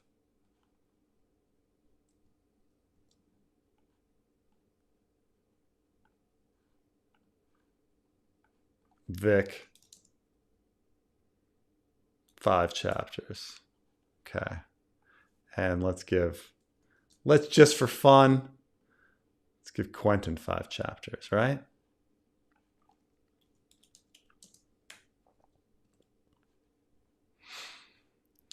So that's 20, 26, 31, 41. So if you went heavy and to get this is a lot of chapters. If you went heavy in writing, 40, a 41, 47 split would not necessarily be unheard of. That would be okay. But it would take a lot of fluff chapters if you were gonna do the Essos Westeros split. You'd have to be really, really generous on your chapters in order to make that work. I just can't see because if Tyrion and Dany are going to be together, what the fuck they would be doing for 20 chapters together? What would they be talking about for 20 chapters? Dany's in Vastoth Rock for 3 chapters and 3 chapters in Karth and then 3 more chapters in Meereen with all these Tyrion chapters. And then it's just be so much. It'd be so much. But that's the only way you'd be able to do it. But at that point you're creating more work for yourself, which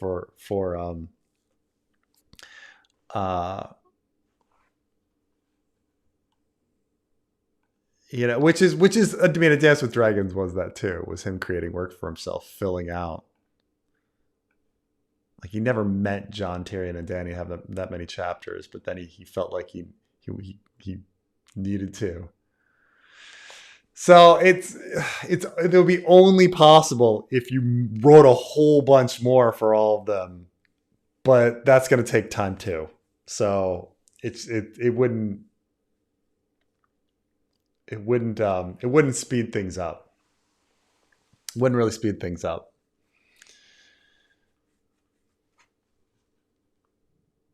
So Drake just put out 3 albums at once. Does anyone know how we can get Kendrick Lamar into A Song of Ice and Fire and desperate for the rest of the series? Oh man, so that he can I mean, I don't know.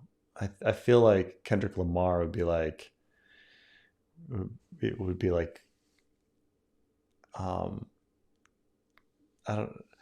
I don't feel like Ice and Fire really fits in the the rapping community. I understand that there's that prison movie with the scene where everybody's gotten into a Song of Ice and Fire and is rioting because there's no book. But you don't think Game of Thrones fits with rap, really? Someone should have told HBO that one time. By the way, I think what this person is trying to say is that because of Kendrick and Drake's beef, Kendrick made Drake actually put shit out. I see. So I think he's saying maybe if Kendrick gets motivation, put some fire underneath him. I think that's what this person is saying. Okay. Thing is, are they good albums? I don't know. Do you know? Do you know if anybody said they're any good? I don't listen to Drake. Yeah, well, who does?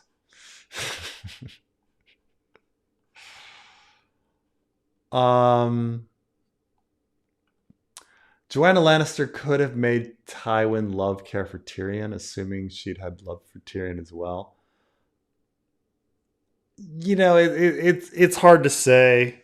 There's a lot of speculation about Joanna Lannister, but I don't know if we know anything about her. What's said about her. I mean, what do we know? We know that she was also kind of a schemer, right? Wasn't she trying to get people married and stuff like that?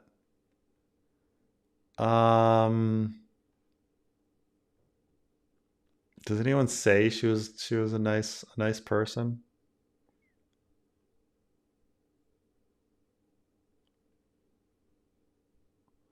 See, it said here that he was ruled at home by his lady wife. So it seems like she just kind of like was dominating too, right? And that she was trying to marry Cersei to Oberyn and Jaime to Elia, right? So she was a schemer as well. I mean, I understand that, like, you know, Jaime has a lot of nightmares about his mom, and there's this assumption that like he had this very cold life because he had no mother and stuff like that. So, you know, there is that, but we have no idea what Joanna Lannister was like. She could have been horrible. We have no clue. We have no clue. I mean, but could she have made Tywin care for Tyrion? I don't know. Tywin seemed pretty horrible.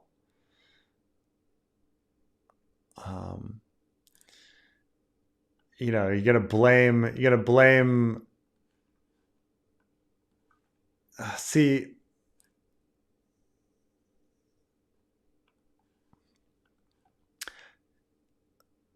let's see.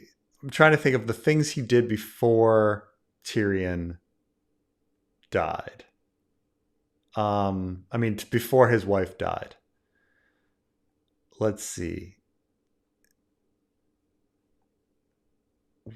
He when's the Reigns of Castamere?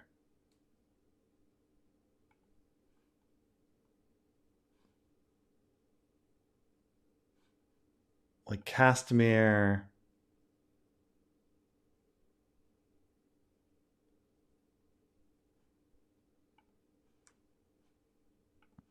Like, I'm just trying to see, like, when was Tywin an absolutely horrible human being? Like, when did he start being absolutely... The Rain Tarbeck Revolt happened in 261. So well before Tyrion was born. So, not to mention, I mean, didn't he make his father's, like, lover do a walk of shame naked and all sorts of stuff? Like... Tywin was a piece of shit before his wife died. So this idea that, like, you know, he would have been somehow a loving father or to a dwarf because of his wife, you know, and it's just I don't see it happening. You know, there's a similar thing in the Boys comic, which I thought was really lame because the Boys comic is horrible. But Butcher's life is essentially he's this horrible, violent kid. But then he meets this wonderful woman who like changes him, but then she dies. So he goes back into being like a horrible person. It was like, oh, if only he were saved by a woman. And it's like, no, like this idea that you can be saved by a partner, that a part like is it's the stuff of love songs and myth. I mean, you're your own person. Like, even if you're in a couple, like, you're still your own person. Like, the other person isn't gonna fucking save you. Joanna Lannister isn't going to save Tywin. Tywin was always a piece of shit. He was a piece of shit from the beginning.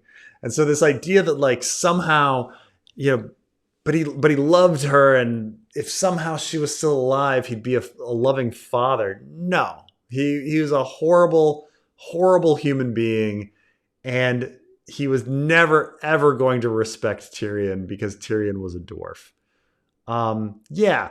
Tyrion killing his wife made it worse, but Tywin is a sociopath. He's a fucking crazy monster, and he was a crazy monster before his wife died. So no, I'm just saying no. Tywin is hopeless.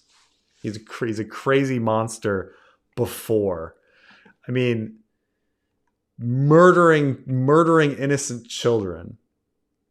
Just think about that. Just think about the Rain Tarbeck revolt and what he did to all the families, all the children, the servants, all of the innocent people that he drowned. He killed them all. No. There's no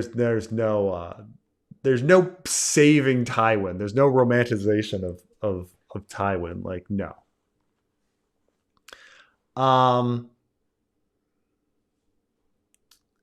Hey Preston, curious to know what your musical tastes are like. Hope you're doing well. I mean, as you get older, obviously, like, music becomes less important. But growing up, I mean, and you kind of get stuck in your ways from what you listen to when you were in your teens and 20s. But I listened to a lot of punk rock when I was young, and I still listen to punk rock. And, it's like you don't really move too much beyond it. I like some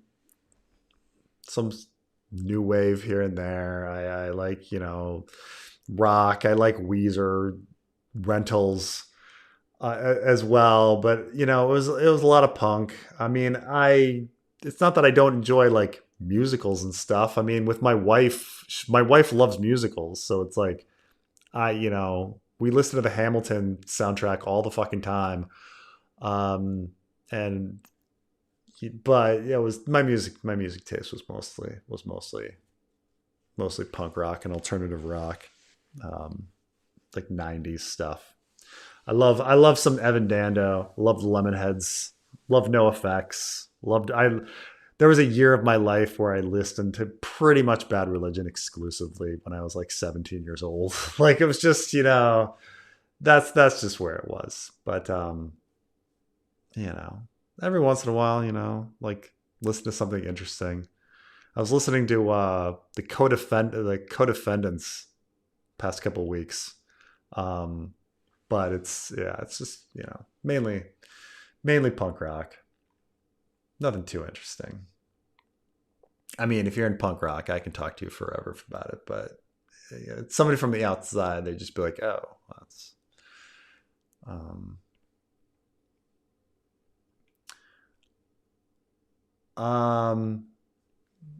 Make the Game of Thrones chapter ranking a discussion podcast with the boys. Makes a 3-hour video less daunting if you hear it. That's true. Also, Avalon 2024. That's true. Carmine, would you, if you and me and Trey talk about my least favorite or the bottom of the list of a Game of Thrones chapters? Yeah, I'd be down, but I'm gonna be real with you. I can't recall disliking any of the Game of Thrones chapters. No, I mean, I think dislike is a strong thing. I'm just saying it's like, they're still fine. They're still good, but I'm just there's a few you could cut and you'd never notice. I feel like we've discussed this before. I feel like that was a super chat like months ago, and we discussed this before. I feel like we did. It was like a game we played. I feel like it was. Yeah, we tried. Somebody had asked like if we could cut chapters from A Dance with Dragons and Feast for Crows to fit into like a single book. And No, I think it was you can only have one point of view chapter from each character. Oh, right, I think right, that's right, what right. it was. Yeah, that was a fun game.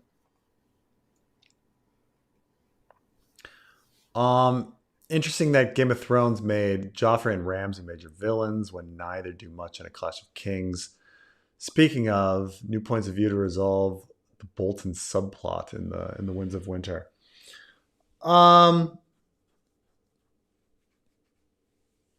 Neither do much after A Clash of Kings. I mean,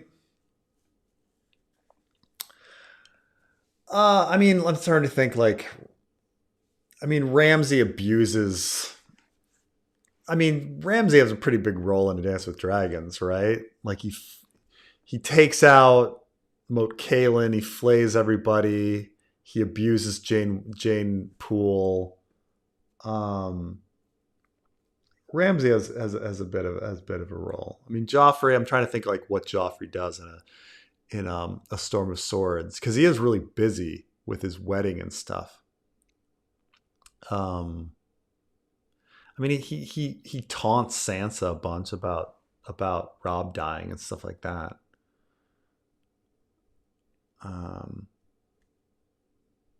So I mean, he becomes like Sansa's, torment. But you're somewhat right about Joffrey in that Tywin is the one doing all of the evil shit. Joff is just laughing at Sansa. While in a Game of Thrones, like Joffrey's actions are the things that do stuff, right? Like you're supposed to think if Joffrey sent the cat's paw and Joffrey killed Ned, like Joffrey's actions do a lot in that book. And then he just kind of sits back and taunts Sansa for $2, while other people make major choices. Ramsay does some crazy shit. I mean, especially if you start like thinking, did Ramsay kill Little Walder? Like what kind of scheming is Ramsay up to? But Ramsay does some crazy shit in Dance with Dragons. But how to resolve the Bolton subplot? I have to figure out when we get to like the next Asha chapter, like the next Asha and Theon chapters, like you have to figure out how to resolve Winterfell, because there's now no points of view at Winterfell. So how do you deal with, like, what do you deal with? Like the show just had like dealt with Roose and Ramsay as Ramsay just kills Roose, but we don't have eyes on Winterfell, so no one can observe that. I mean, unless you want Bran to somehow like observe it. So how do you resolve it? How do you resolve it in a satisfying way? I don't know. It's a sticking point on how to solve Winterfell. Well, I mean, we'll get to it eventually, but and fairly soon, but it's a hard one. But no new points of view. Can't. Too many points of view already.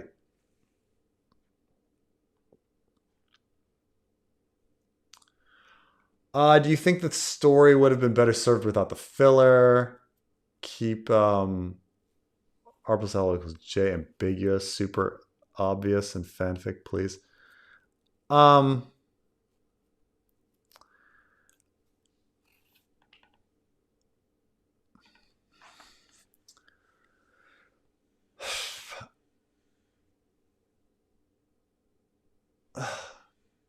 It's very strange about the filler. Okay. This channel was largely dedicated to examining the filler and being like, well, what kind of cool stuff? Well, I mean, talking like stuff that other people would think is filler, and thinking like, well, what cool stuff can come from that? Certainly, when I the first time through the series, I was like, what's with all these goddamn Arya chapters with the Brave Companions? And what's with these crazy Dornish chapters that no one else is caring about? Because when you go on the boards and stuff at the time, the chat rooms at the time, like everything was just discussing Jon. It was just discussing Jon all day long, as if like, what the fuck is every like the rest of the story about? Why do the Brave Companions keep popping up in the Brienne story and stuff like that? And so, this chapter was like, this channel and my interest was largely about examining the filler. Like, don't get me wrong, I loved it. And this idea that it wasn't filler, that there was something like that George is going to have like a really cool way to bring everything back together. And of course, it's like you become jaded. Like, well, he didn't do it, right? It's been 15 years. He didn't bring it back together. The show cut it all.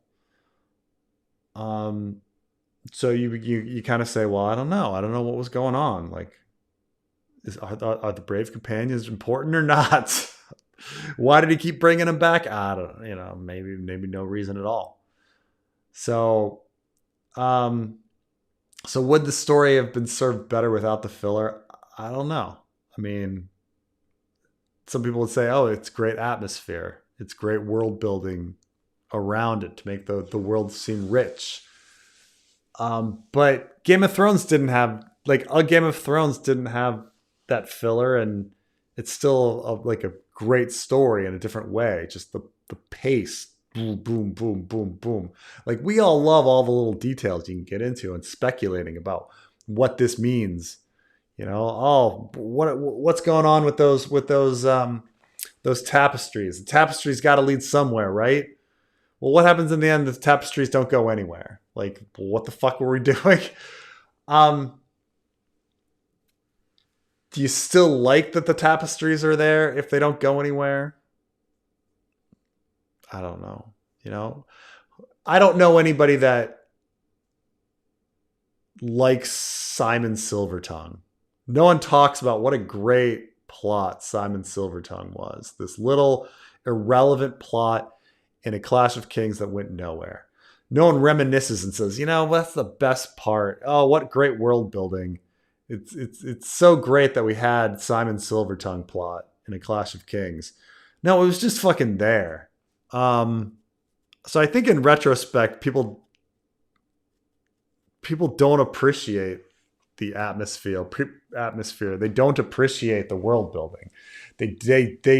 People like it when everything goes someplace. No one sits there and says, what was a great part of Breaking Bad, the kleptomania plot.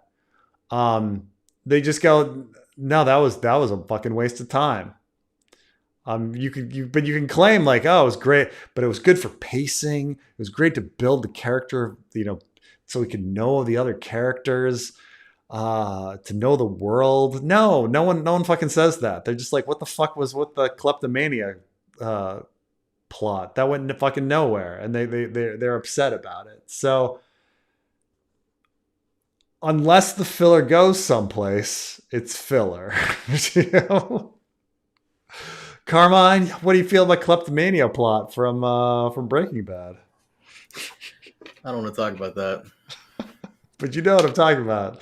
Do you think that do you think filler can have merit by itself? Like, does it create atmosphere? Is it world building and nice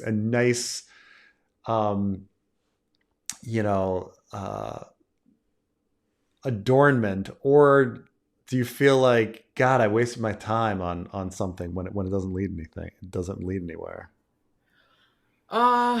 Yeah, sometimes filler can be great. Like, can I give you one example real quick from a TV show? The Pine Barrens episode from Sopranos. Do you know what I'm talking about? No. That is probably the most popular episode of The Sopranos ever. It's the one where Christopher Moltisanti and Paulie Walnuts, they're chasing after the Russian guy, and they chase after him into the. You don't remember that episode? I've only seen one episode of The Sopranos, and that is the one where his wife is banging the principal. The only episode of The Sopranos I've ever seen. Wait a minute. When you brought that episode up to me like over a year ago, I thought you had seen the whole thing. No, you only brought that up to me because it's the only fucking thing you've seen? That's the only episode of The Sopranos I've seen. Wow. Is the episode where his wife is banging the principal. That's it. The Pine Barrens episode is iconic in The Sopranos. It's so impactful. I think the president of one of the Scandinavian countries hit up the showrunner when he went to visit. They asked him, like, so what happened with the Russian guy? Because the Russian guy, they chased after him and he just kind of disappears. And Chris and Paulie are just out in the fucking wilderness when it's snowing, and it's hilarious. You got to watch it. But that's a good example, like really good filler. Or one show you've seen is episode 3 of The Last of Us season 1, the one where it's the guy and his sure, yeah. His boyfriend. When it's a good episodic story in and of itself, it's good stuff. I mean, I suppose you could say, okay, Simon Silvertongue it lets us know a lot about like Tyrion's jealousy and his insecurity and like what he's willing to do and his viciousness and stuff like that with Simon Silvertongue. But that's about it. There's, the thing is, there's plenty of other points where Tyrion's horrible. So I don't know. I tend to like I tend to like plot threads to go places. So, can the others take over body souls of skin changers, or does their soul bring another body? Or does their soul bring in another body and makes them immune?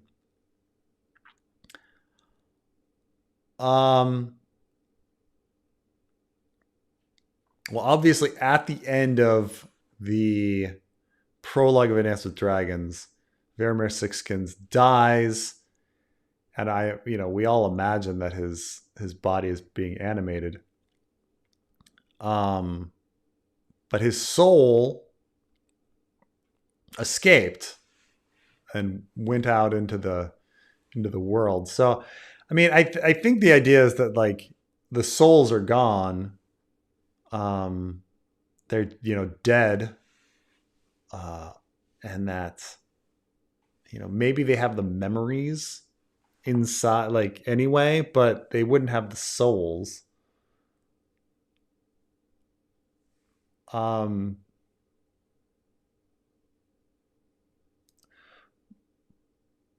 I don't think like taking over a skin changer would allow you to skin change, because the skin changing seems to be a transference of the soul. So like if you took over, say you killed Jon and you take him over and he becomes a white, he can't control Ghost, because Ghost is controlled because of a mingling of souls. But like Jon's dead, he wouldn't have a soul anymore. So that's kind of how I take it, that whatever skin changing is, it is a transference of souls, but when you're dead, your soul isn't in the body anymore. So it can't really do anything. You don't have the mechanism to skin change anymore. That's how I interpret it. If I'm getting the question, if I'm interpreting this question correctly. So they can like take over the bodies of a skin changer, but they can't skin change. They don't get the power of skin changing. Yeah.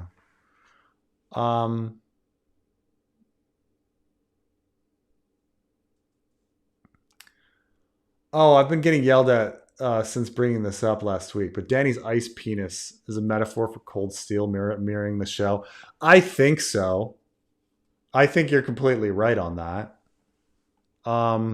So what Ross is talking about is that in A Dance with Dragons, Dany has a vision or a dream about getting stabbed, getting impaled by an ice penis. Let me see if I can find it.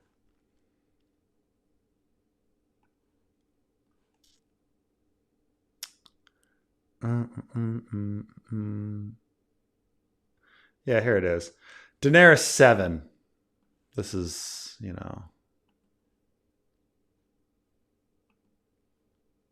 here it is. For all of that night, her cooks roasted her a kid with dates and carrots, but Dany could only eat a bite of it. The prospect of wrestling with Meereen once more left her feeling weary. Sleep came hard, even when Daario came back, so drunk they could hardly stand. Beneath her coverlets, she tossed and turned, dreaming that Hisdar was kissing her. But his lips were blue and bruised, and when he thrust himself inside her, his manhood was cold as ice. She sat up with her hair disheveled and the bedclothes entangled. Her captain slept beside her, yet she was alone. She wanted to shake him, wake him, make him hold her, fuck her, help her forget, But she knew that if she did, he would only smile and yawn and say, "It's just a dream, my queen. Go back to sleep." So, yeah, I think there's something here with, like, keep in mind that, like,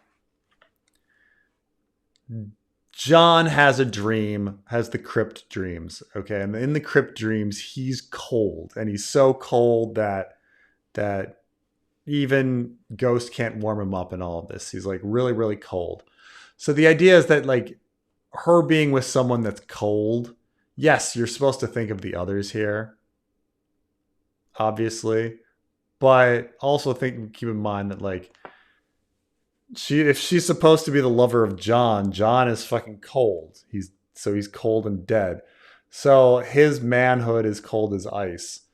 But her big fear about this cold man is the fact that he's going to stab her. And here he's, in this situation, he's stabbing her with his icicle penis. But, like, I still think that there's a metaphor of her fear is being stabbed by the cold man, and Jon is the cold man who does stab her. I think those elements are all there. Going with this, the same idea that Jon's going to stab Dany. So, I mean, Jon is the cold dude, and he does stab her. So, yes, I think it's definitely show stuff right there. Yeah.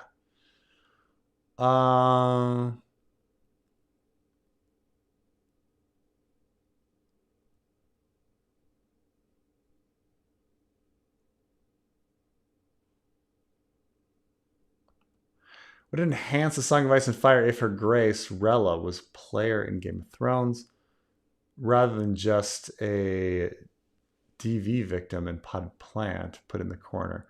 Wouldn't elevate the story if she prioritized the protection of Prince Viserys by swapping him out for a dragon seed?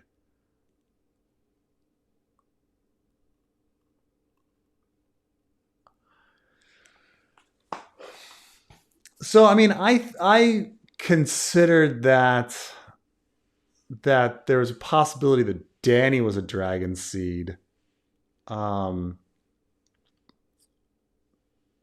because the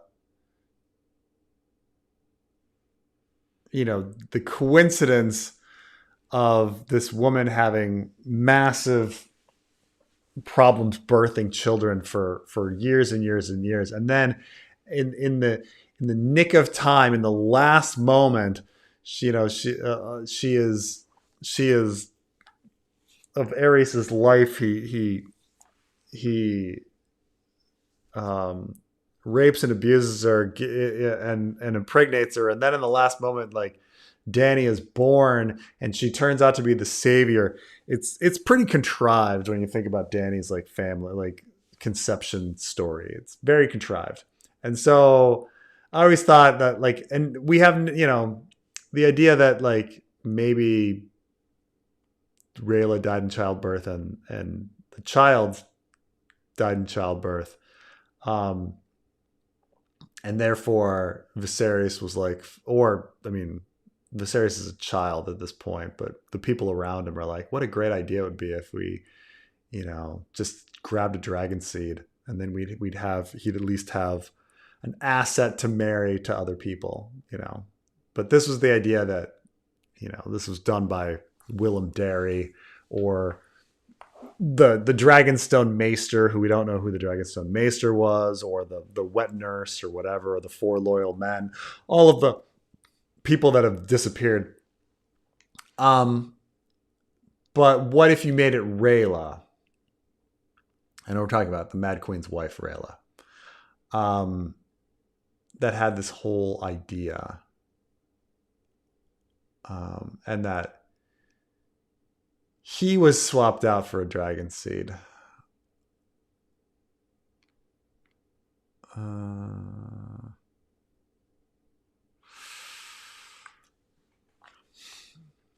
The problem with Viserys is a little too old for for the swap out. Because remember, Dragon Seed at this point, Viserys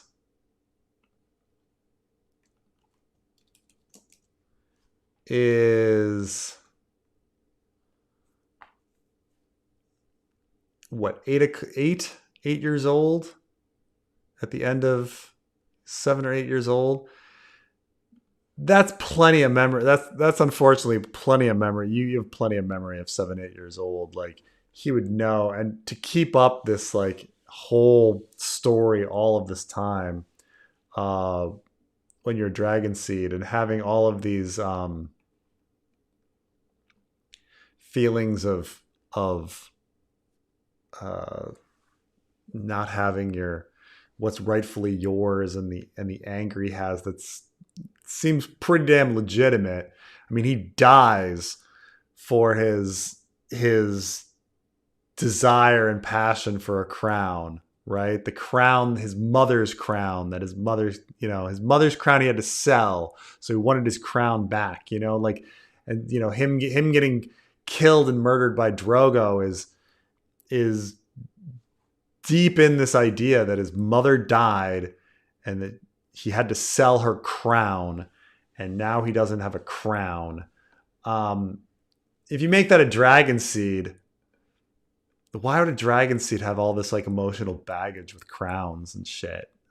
He would know he's a Dragon Seed. He would know that he's not Viserys. He wouldn't have that same hatred of Dany and fear and entitlement to the throne and all of that. So I just couldn't see Viserys being swapped out. That dude has legitimate, real emotion about his situation. So no, I couldn't see that.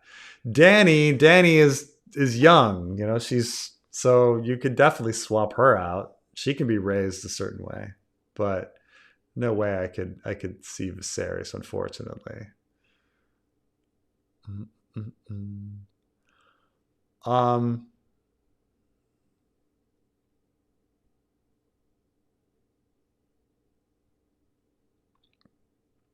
Would you consider the concept of an intermission for the fanfic, an end to a Dance with Dragons, a Feast for Crows story, and set up the themes for the Winds of Winter? Roland Stone point of view with the death and Dany could be fun. I mean, I don't think there'll necessarily be like a thematic intermission. I mean, I do think like at the halfway point, it's an interesting pause. But I do like things just kind of continuing on. I can't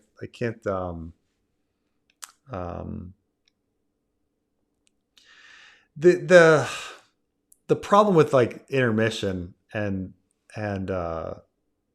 like a new story beginning is that because there's so many points of view, everybody only gets like one more chapter, 1 or 2 more chapters. So it's interesting to like start a new story and end it because you only have a chapter to do it. Like there's just not any time.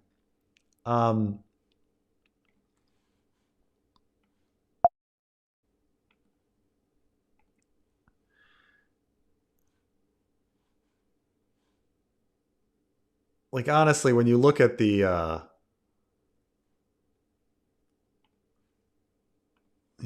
so we got our chapters here, right?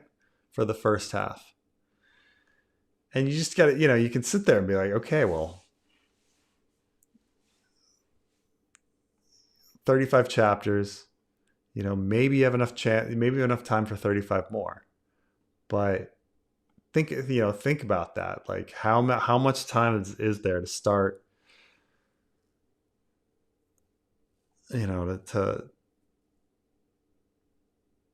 to start another theme and close another theme. It's just, I mean, it's going to be what, like 1 or 2 more John Con chapters, 1 or 2 more Ariane chapters, 1 or 2 more Quentin.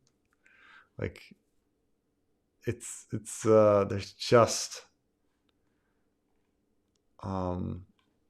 there's just not much time. Just got to just continue it on. I mean, there is an interesting break here, but it's more. It relates to, I would say, Bran and Cersei, but not necessarily everybody. Like, I don't think the halfway point is a break for Sam.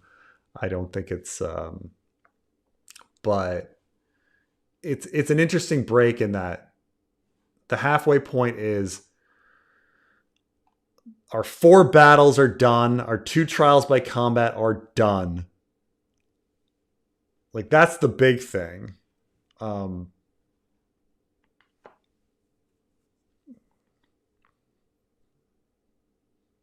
yeah, it's hard to think like how you can start thematically and end thematically all of these characters when there's so many points of view. They just don't have enough time.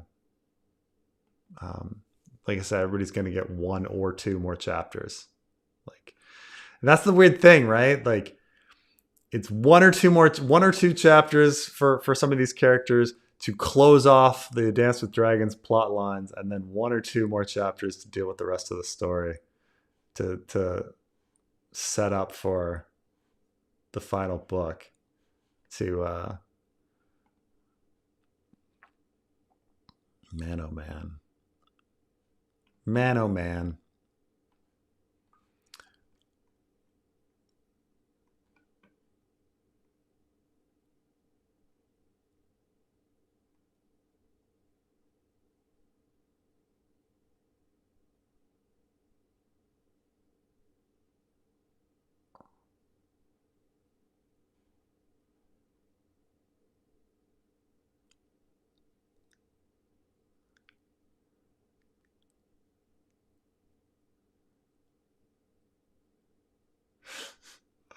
I was a fan before Preston was born. Some people have always been a fan. I have a children's book that was given to me when before my first was born. It was entitled like "I've loved you since forever," and it's like, I think, and it's like this, like, I think I've loved you before I've even knew you. Can Preston mate? I think so. Got some offspring.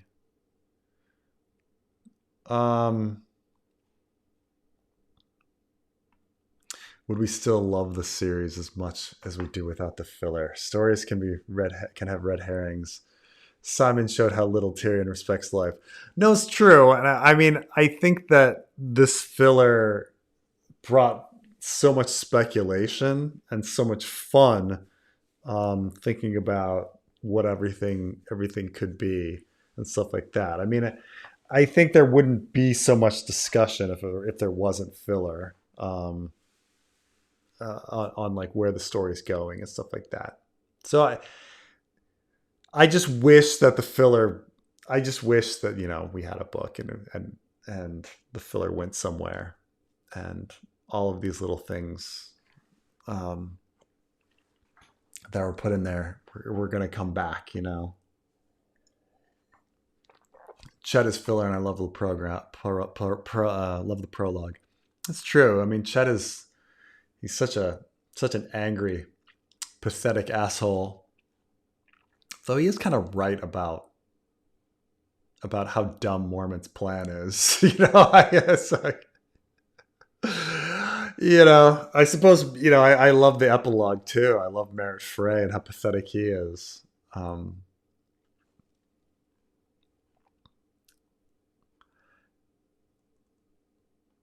Do you think George's conception of Spain and how he thinks it influences Dorne might be influenced by his time in New Mexico, and he's just transplanting things about New Mexico to Spain, like the whole spicy thing?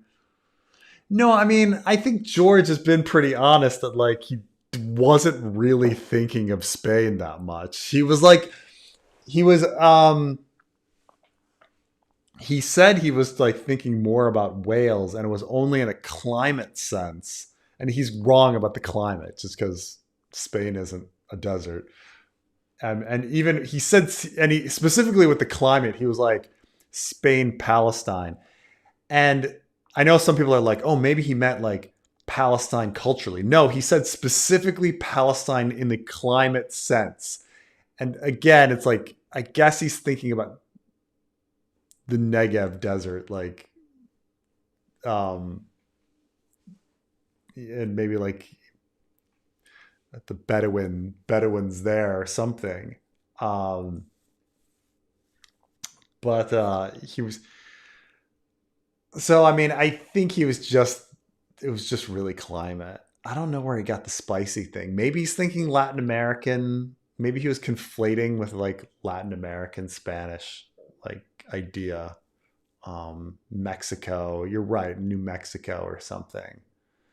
But it's not like I'm trying to think like when because he's been to Spain. I just don't know when he went to Spain. Like, did he go before doing A Feast for Crows? Just such a silly idea.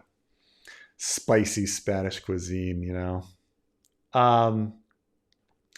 Yeah, I mean, I think you're probably right that there's something to do with like Mexican Spanish or something going in there. Him somehow, maybe that's it. That it's more Mexico than it is Spain, and you just kind of say Spanish. It might be something like that. So funny. I guess it has to be. I guess you're right. It has to be. It's far too much of a coincidence, right? That you're like, oh, spicy Spanish food. With Dorne, then you'd immediately go to like Mexico. I guess it has to be conflation of Latin America, Mexican Spanish, Mexican food and Dorne and Spanish food. He didn't know. It's not like Spanish food is that famous.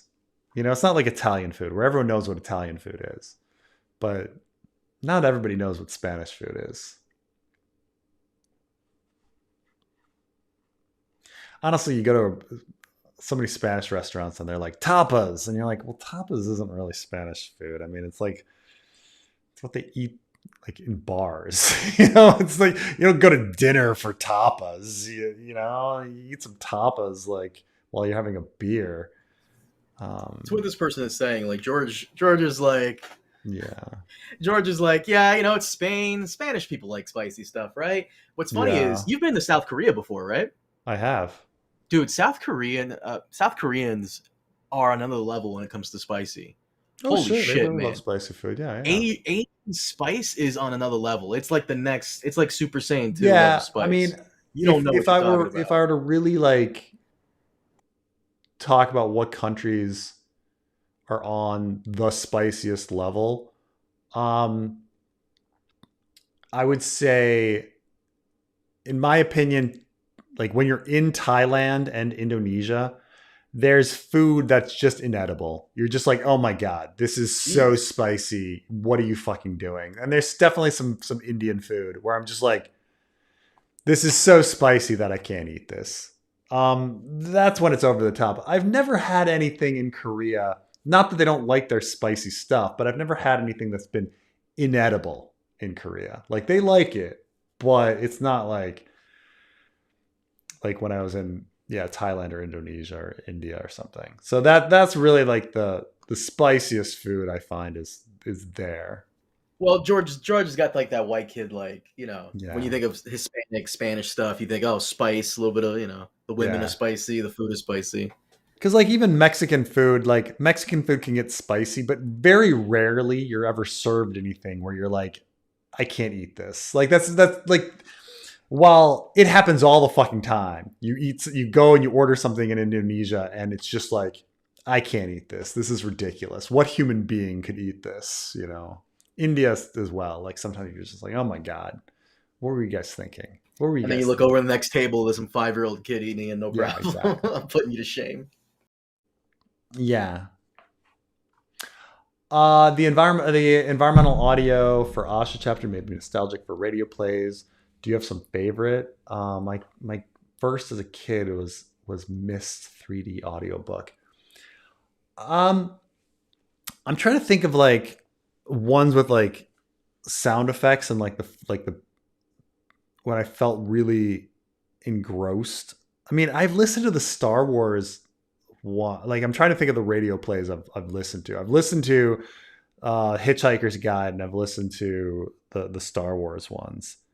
Um, and I'm trying to remember any other like radio plays that I really listened to. I mean, I'm a nerd, so of course it's like those are the ones I listen to. Was the fucking Star Wars radio plays and the and and Hitchhiker's Guide. Um, but those are the only big ones I remember. I understand that some people like they're bigger in Britain, right? The radio plays, like, aren't there a bunch of like Doctor Who radio plays that people were listening to and stuff? Um, Not that we don't have obviously radio in America. I mean, but and like Lake Wobegon stories from Garrison Keillor, but I'm trying to remember like what modern radio plays we still have, like ever since Radio Hospital and Radio Superman went off the air. I don't know. Um, but yeah, no, it's pretty fun though, the Asha chapter. Um, yeah, makes me think like if everything is done like with the fanfic, have that kind of thing, or try to get it animated eventually. Who knows what the world will look like back, and try to. We watched for the we did a recording a couple days ago, and towards the end of the recording, I showed Preston that one AI thing where the guy inserts himself into Game of Thrones, and he stops Ned Stark's execution. He stops Catelyn getting killed. It's like we're getting to the point where you could probably do it. Yeah. Yeah. I'm not gonna touch it, but I'm sure someone might. Okay, I understand. Without the utilitarian need to compete, this thing that rubs me the wrong way when parts of my favorite story are called filler. I mean, I get it. Because it does feel like such an insult, but it is like still obviously enjoyable. But yeah, I guess it's just that when it's when it's at a cost. I guess it's like when there's a cost. Like I don't think anyone would care about all the filler and stuff like that if we had two more books and the series was done. We'd be like, this was all great. But it's like now we kind of sit back and go, oh, there was a cost. Like maybe that's it. Maybe that's the negative aspect of it. It's like George spent time writing all of this when he could have been finishing it, finishing the show, that kind of stuff. Or, when an ending is rushed, but a lot of time is spent on other stuff. Like, Carmine and I, when we keep bringing up Battlestar and like how rushed the ending is. And yet at the same time, they waste all this time on the coup and things like that. Like, why weren't you working on the ending rather than wasting time on this? I really didn't mind the coup, man. I know you hate me saying this, but I really didn't mind them doing the coup. I really didn't. Like, I felt that's like the natural progression to that whole thing. I know you hate me. I know you hate it when I say shit like that, but I know. I mean, I know you also didn't mind the ending of Battlestar as much as most people, but you got to remember, I didn't like it, but I also was confused by it because, spoiler to everyone who hasn't seen it, when they were talking about God, like it was like, oh, you like God is an actual literal character. It's not a meta. Like that's so dumb. like the ending to season 8 Game of Thrones was worse. There were other endings that are worse. It just it wasn't my cup of tea. Like I was kind of into it until, you know, it was just dumb. Like her being an angel the entire time. It's not that it was bad, it's just that it was dumb. Something can be dumb but not awful. That makes sense. Yeah. I know you have more of an attachment to it because you waited week to week and I binged it, so it's That's different. The problem. But... You know, it's the same with like, you know, the waiting and the investment and things like that. Mm-hmm. So, yeah. I will say that the other dumb, again, I think one of the most egregious thing was them going way too much into detail about the Cylon and showing us inside the base stars that it all just really looks like a nightclub. Like and they were dressed like it was going into a nightclub. Yeah. I hate that so much, man. It's just a lot of dumb decisions. I'm telling you. Seasons 1 and 2, perfect. Season 3, season 4, the first half was great, and then there are worse shows, is what I'm trying to say. There are worse shows. Oh, well, obviously. With way worse decisions. I mean, the fact that we're still talking about Battlestar after all this time. But man, I'll argue Stranger Things had a worse finale than I think Battlestar. Okay, but I didn't ever watch Stranger Things past season 1. Give it a shot. Well, okay, how about this? In a couple of days, The Boys, we'll see if it has a worse finale than Battlestar Galactica. I can't wait. Can't wait. They come in just in a few days? Yep. Yes, sir. I'll watch the last episode. But, you know. Wait. Let me throw you a curveball. Before you get to the next one. Okay. Who had the worst finale? Barry or Battlestar? Barry. There it is. Yeah. Barry. Yeah, absolutely. Battlestar, look. Battlestar was disappointing, but it didn't fundamentally like go against all of the themes of the show and rely on just madness. Now, there's a few little things they do. I guess when they send their ships into the sun and everyone's like, when people start getting sick, people are going to be angry at that decision. But it didn't seem that bad when it happened. Like, yeah, that's a dumb move, but at the same time, it's kind of in line with their personalities. Like that all kind of fits. Like nothing in Barry felt like somebody's personality. Like it was just, the whole thing was just madness. And just not my suspension of disbelief. It was just horrible. And it was meant to, and it's supposed to shock us and such, but it's just like it relied on all of the characters doing the exact opposite of what they would do. Battlestar, people are always doing fucking crazy dumb shit the whole time. It's like giving people nuclear weapons and demanding they have democracy, even though like it's been like 6 months and there's like 99% of the society has died off. Like I think people can handle martial law longer than 6 months. Like there's a lot of stuff in Battlestar where I'm just like, these people are fucking crazy. Okay. Like we need to have democracy. It's been like, it hasn't been that long. Like, come on, guys. There's 50,000 of you left.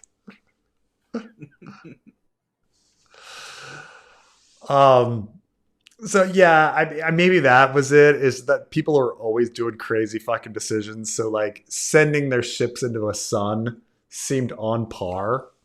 While Barry, like people, I don't know, like certain characters were grounded in a certain sense, and I just couldn't imagine them all of a sudden doing everything they did in that last episode. Oh, Barry was worse. Barry made me very, very angry. Like I can't watch anything with Bill Hader anymore. I'm just like, wow, I hate him that much. It ruined the actor for you. Yes, it did. While with Battlestar, I still love all of those actors. I still love them all. Edward James Olmos is amazing, but Sure. Yeah. you can't watch anything with Bill Hader in it. No, but he was a writer. He was the writer producer of the thing. He was, so like it was his fault. It's not like Katie Sackhoff like was writing those fucking scripts, Like fucking Bill Hader did that shit. And then now it's like ruined him. I'm just like, I can't watch. No. Like he's dead to me. I'm sorry. Jesus Christ. Yeah, it was bad. I mean, like with D&D, like I don't know. I mean, I watched the 3 Body Problem. I was like, oh, you guys can actually, do stuff if you want. If you want. When's that season 2 coming out? I don't know. You're right. When is that fucking coming out? When is season 2 coming out? That's because it's been a while, hasn't it? It has. This is the problem with TV nowadays, is that they're taking way too long to put the shit out. Okay, it's supposed to come back late this year.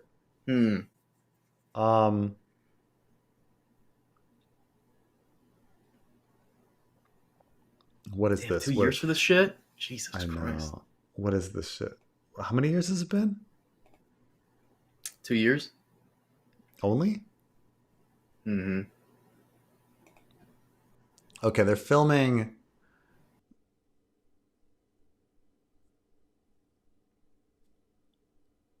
Oh.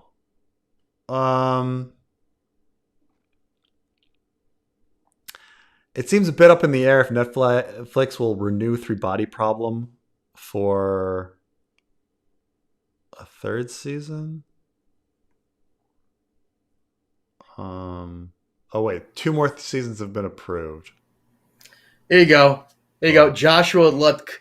Carmine, your liking of the coup in the last season of Battlestar is totally legit. That coup plot was great. It was fine. Yeah, it was cool. It was cool. I enjoyed it. Quite a bit. Last season Battlestar was yeah. Last episode drops the ball, but for the most part, there's costs. There's costs to it. Preston, I was just wondering if you ever read the Expanse series, and if so, what are your thoughts about the ending in relation to George R. R. Martin's running themes? So I've read the first couple books in the Expanse series. I have not read the entire Expanse series, so I can't speak about the final ending of everything. And I've seen the show up through season 5. I never watched the last season. And I understand that the books go well beyond where the show ended. I will tell you that I think the reason I dropped off is that my like of that first book and that first season is the fact that it felt so real and grounded, and the show becomes more fantastical. And I understand that it's the Expanse, and so the story expands, and as humanity is expanding and the fantastical elements of the story expand. I mean, I get that metaphor, I get it, but I loved the first book and the first season so much because of its groundedness, that it's almost too bad, so I can't really speak to where things go. I mean, I fundamentally understand that they start meeting these alien empires and stuff, and they have to deal with them and stuff like that, but it becomes very, very big.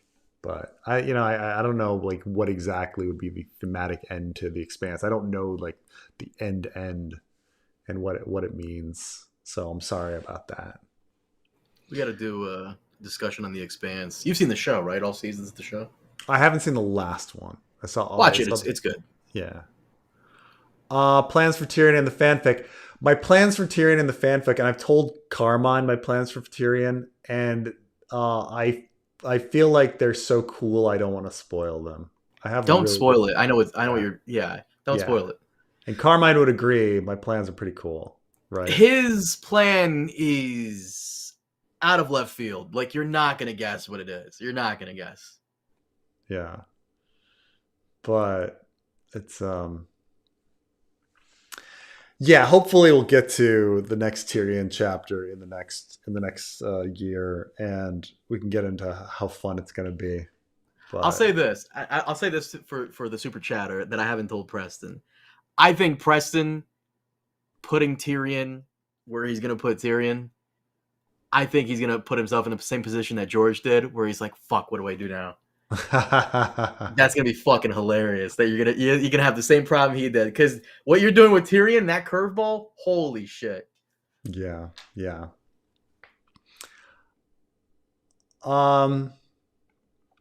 What is the dishonor that happened to Ashara, according to Barristan? It can't be Stark done because it said that he turned to Stark because of it. So I think, a lot of it might be, I mean,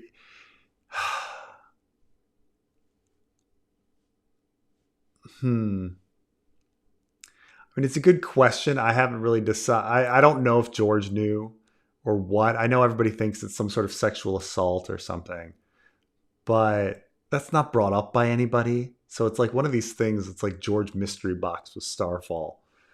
I'll have to come up with something about it, but it's just such a simple thing that it would be some sort of sexual assault.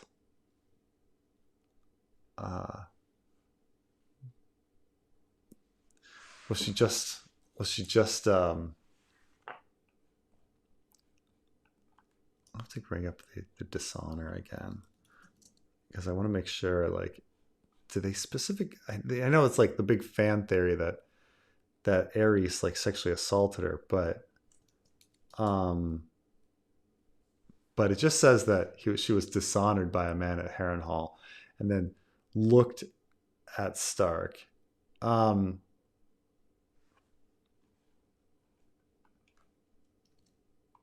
Is it? I'll bring up the quote real quick.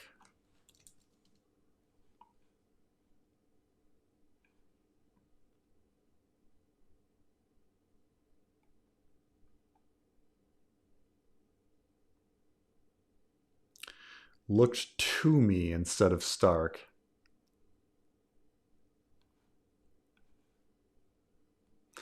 That's the thing is there's a specific looking to someone versus looking at someone.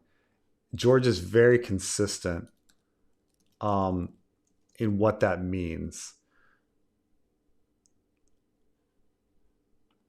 Like, looking to someone is like expecting them to reply, lead the way, that kind of thing, versus looking at someone, right?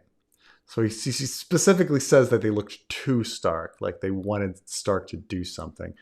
But the thing is, the dishonor. Let's see how well they're connected. That's the question.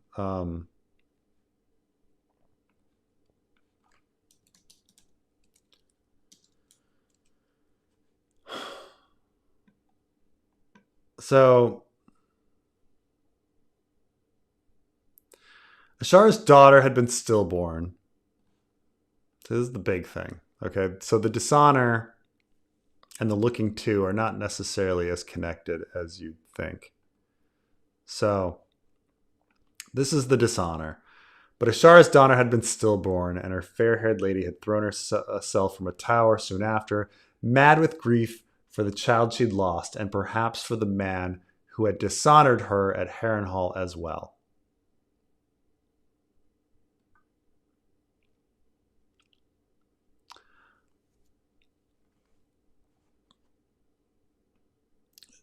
She died never knowing that Barristan had loved her. How could she? He was a knight of the Kingsguard, sworn to celibacy. No good would come from telling her its feelings. No good came from the silence either. If I had horsed Rhaegar and crowned Ashara Queen of Beauty, might she have looked to me instead of Stark? I don't know if that eliminates Stark from the dishonor question.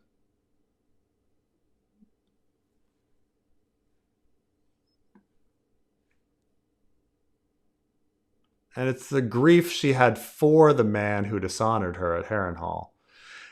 I mean, this sounds like, makes it sound like Brandon Stark, right? Like that he was the one that, because you need someone that she's mad with grief for. So yeah, it's mad with grief for the man who dishonored her.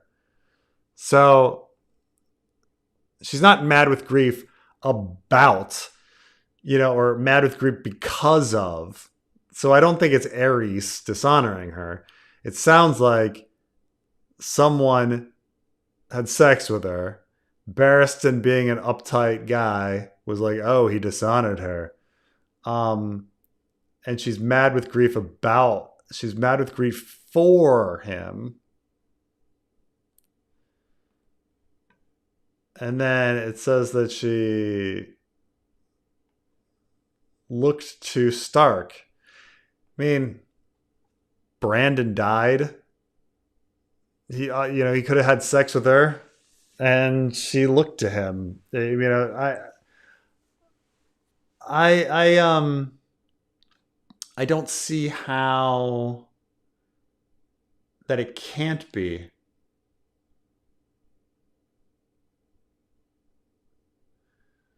Like, it's written so ambiguously, like we don't know what the dishonor is.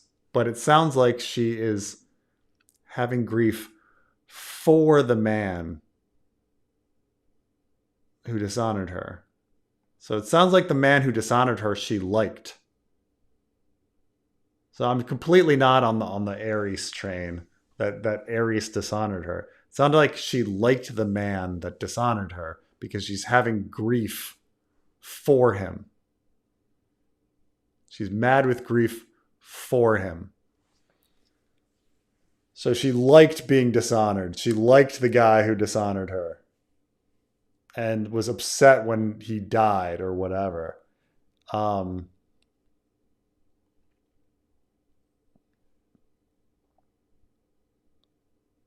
mean, I suppose it could be Ned Stark if he dissed her, even if he's not dead. And he looked to me and said, I mean, I think it's intentionally written by George R. R. Martin that we're supposed to think it's either Ned or Brandon. And he's written it in such a fashion that it's ambiguous because he only put Stark. So we're supposed to think it's either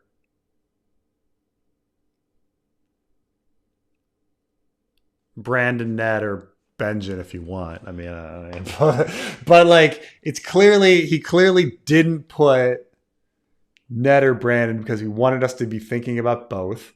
She's having grief about them. We'd heard her having grief about Ned in the past. So it's consistent with this. It's just whether it could be Brandon instead of Ned. I think anything else is just reading into it. You're supposed to think that in Barristan's mind, either Brandon or Ned fucked her, and then she got upset and she was mad with grief about the fate of that man. And that's it. I disagree that somehow Stark is exempt from that. I don't think there's anything that points to that. Yeah, I mean, I think it's as simple as that. We're supposed to be thinking about that the culprit is either Ned or Brandon, and that they banged her, and this is all in the context of talking about a baby. So it's like, in his mind, not that this is the truth of what happened, but he's clearly thinking that she was dishonored, got pregnant, and then was mad with grief about the dude's fate. So, or, either he got married or he died. But that's it. But I disagree that, like, it can't be Stark. But yeah, the dishonor is clearly she just got fucked. That's it. I'll go back to it one more time because it's just like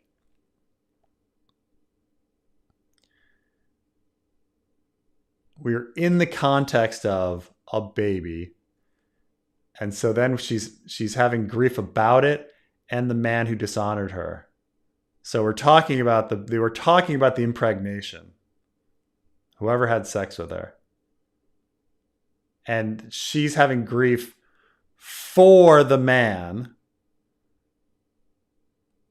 not about the man. So it's not Ares. Like, it's the fate of the person that impregnated her.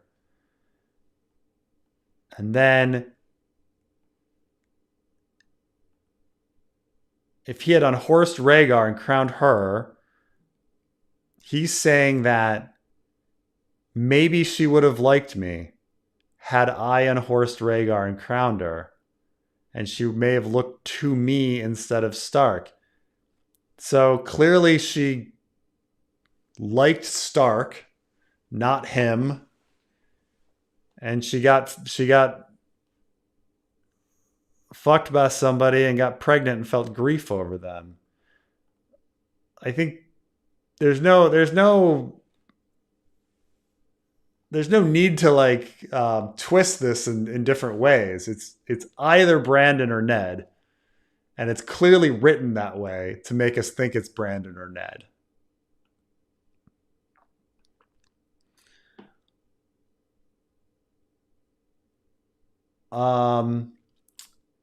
Dany, Arianne, and Rhaenys.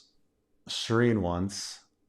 Only girls referenced as Little Princess, especially by Hotel Willem Derry. Big protector, gruff voice, reads like three girls are the same person sometimes.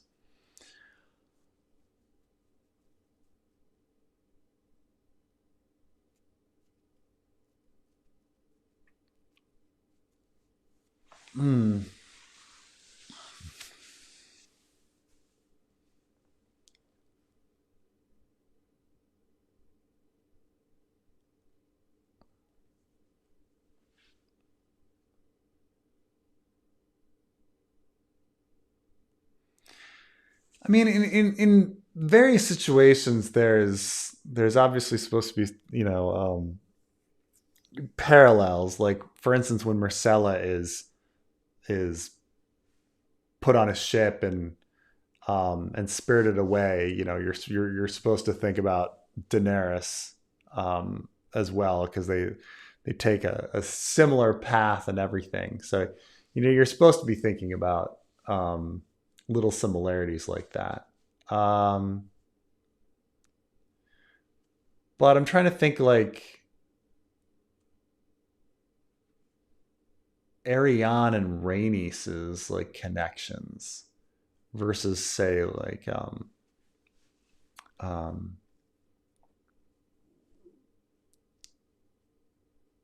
but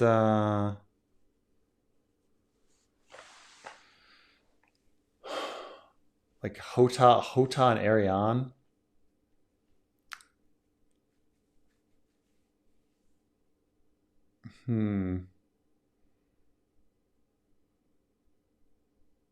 His little princess, I suppose. Trying to think of it's just so different because Arianne does not give a fuck about Hota. while Dany does think about Willem Derry. So it's hard for me to make the connection in my mind. I don't think you're wrong. I think that these connections are made. And little princess and these this doting relationship of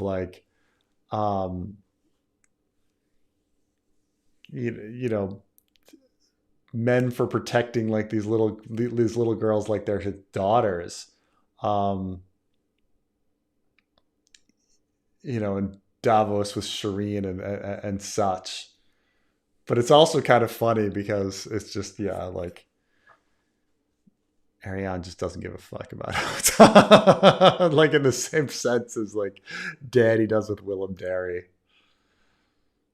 But yeah, I mean, George is always making these parallels. But okay. Oh god, gotta get to the end. Okay, gotta head to bed. I know Carmine's gonna be like, "You just got on." Tyrion and Old Boy. Tyrion and Penny as Old Boy 2003 twist. Look it up. No, I mean, people have talked about the possibility that Penny is Tyrion's child. I think the age gap is tough to overcome. I mean, there's just not enough age gap because Tyrion is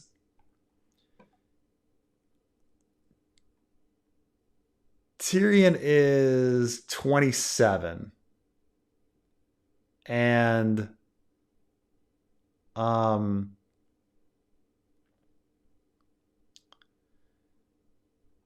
Penny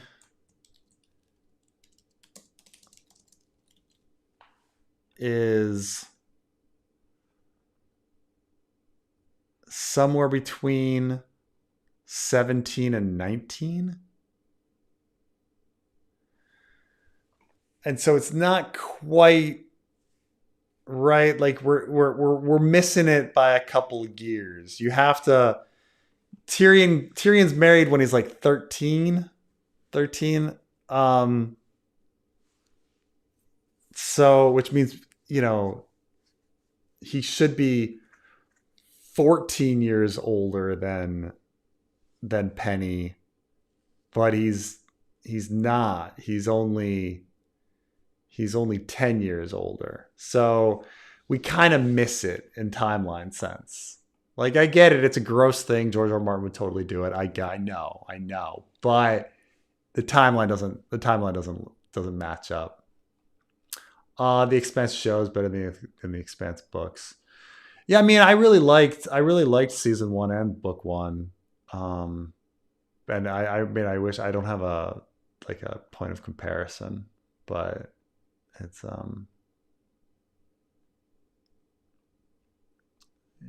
so it's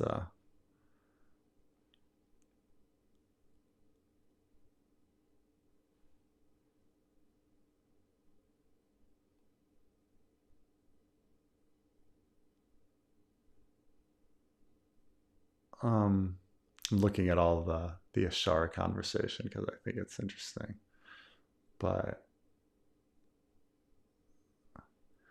no, it's not the dishonor. She's having grief for the man, not the dishonor, not grief about the man, for him. Like, he either died or got married or whatever. Like, it's for him.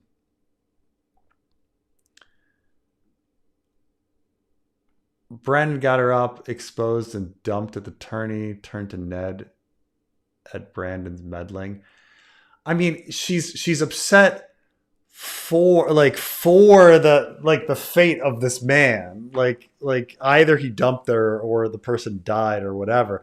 I think it's much more serious. I mean, if you're talking like something incredibly I don't know, horrible, like exposing or whatever, getting dumped. The thing is, if she gets dumped, here's the thing: is like, if it's something horrible that happened at the tourney, it's not that people can't carry trauma for a certain amount of time, but it's less likely that she's going to be committing suicide over that issue in 2 years later. I understand. Oh, it's completely possible that the trauma can happen. I'm just saying it's more likely that she's having that the supposed suicide is over something that happened recently that she just found out about. The problem is that with it as well is that Brandon dies at the beginning of Robert's Rebellion, and everyone knows that Brandon dies at the beginning of Robert's Rebellion. And so, like, the thing that fits the timeline the most is what Catelyn believes, that like it had to do with their like Ned's breakup with her or Ned's dumping of her. But of course all these characters have bad information, so it so we have no idea what actually happened, or Ashara even is even dead, right? Faked her death. Because again, this if we think that Ashara is still alive, like she didn't actually kill herself, so Barristan doesn't know shit. But in Barristan's mind, it sounds like it should be Ned, because Brandon dies at the beginning of the war. Why is she killing herself a year later? Should be, but of course, if she's having the baby stillborn, who impregnated her? Like, or is just the stillborn baby nothing to do with it? Like, she got dishonored by Ned Stark, and then she got pregnant later, and then she was upset over the pregnancy. Like, the timeline just doesn't make sense for any of it. So I don't know.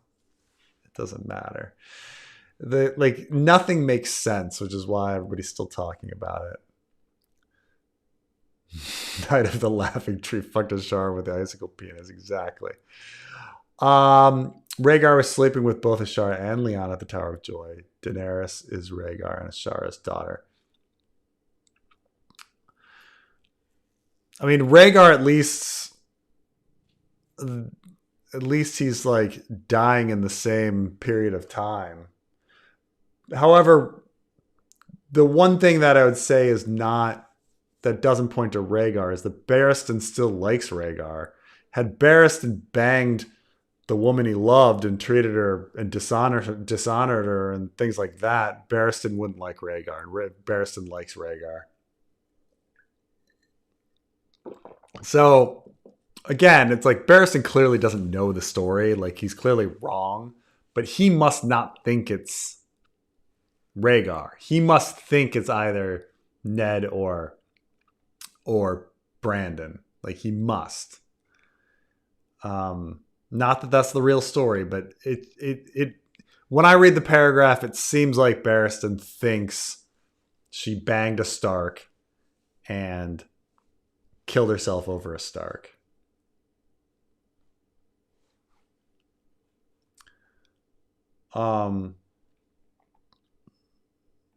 Upduff is pregnant. Oh, it's a British slang for a woman is pregnant. It's funny because like up the duff, like to an American, you're like, how's she getting pregnant if she got an up the duff? Like we're sitting there being like, that's the wrong hole, like, or whatever.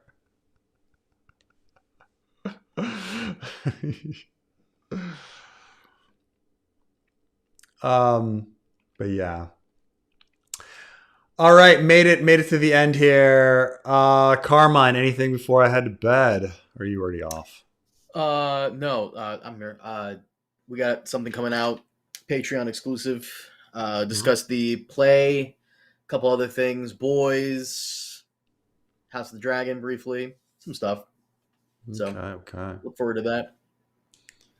Yeah. Ashara Dayne had an affair with Lyanna Stark. That's more up George's alley is that. That he's covering. They're all covering for the Ashara Dayne Lyanna Stark love story. Maybe that was it the whole time. How to make that work? They wanted a child together, so they asked for a surrogate. So, Carmine, thank you for joining me this evening. Thank you for everybody for hanging out. I hope this was a fun time, and we'll talk to you soon. Bye, guys.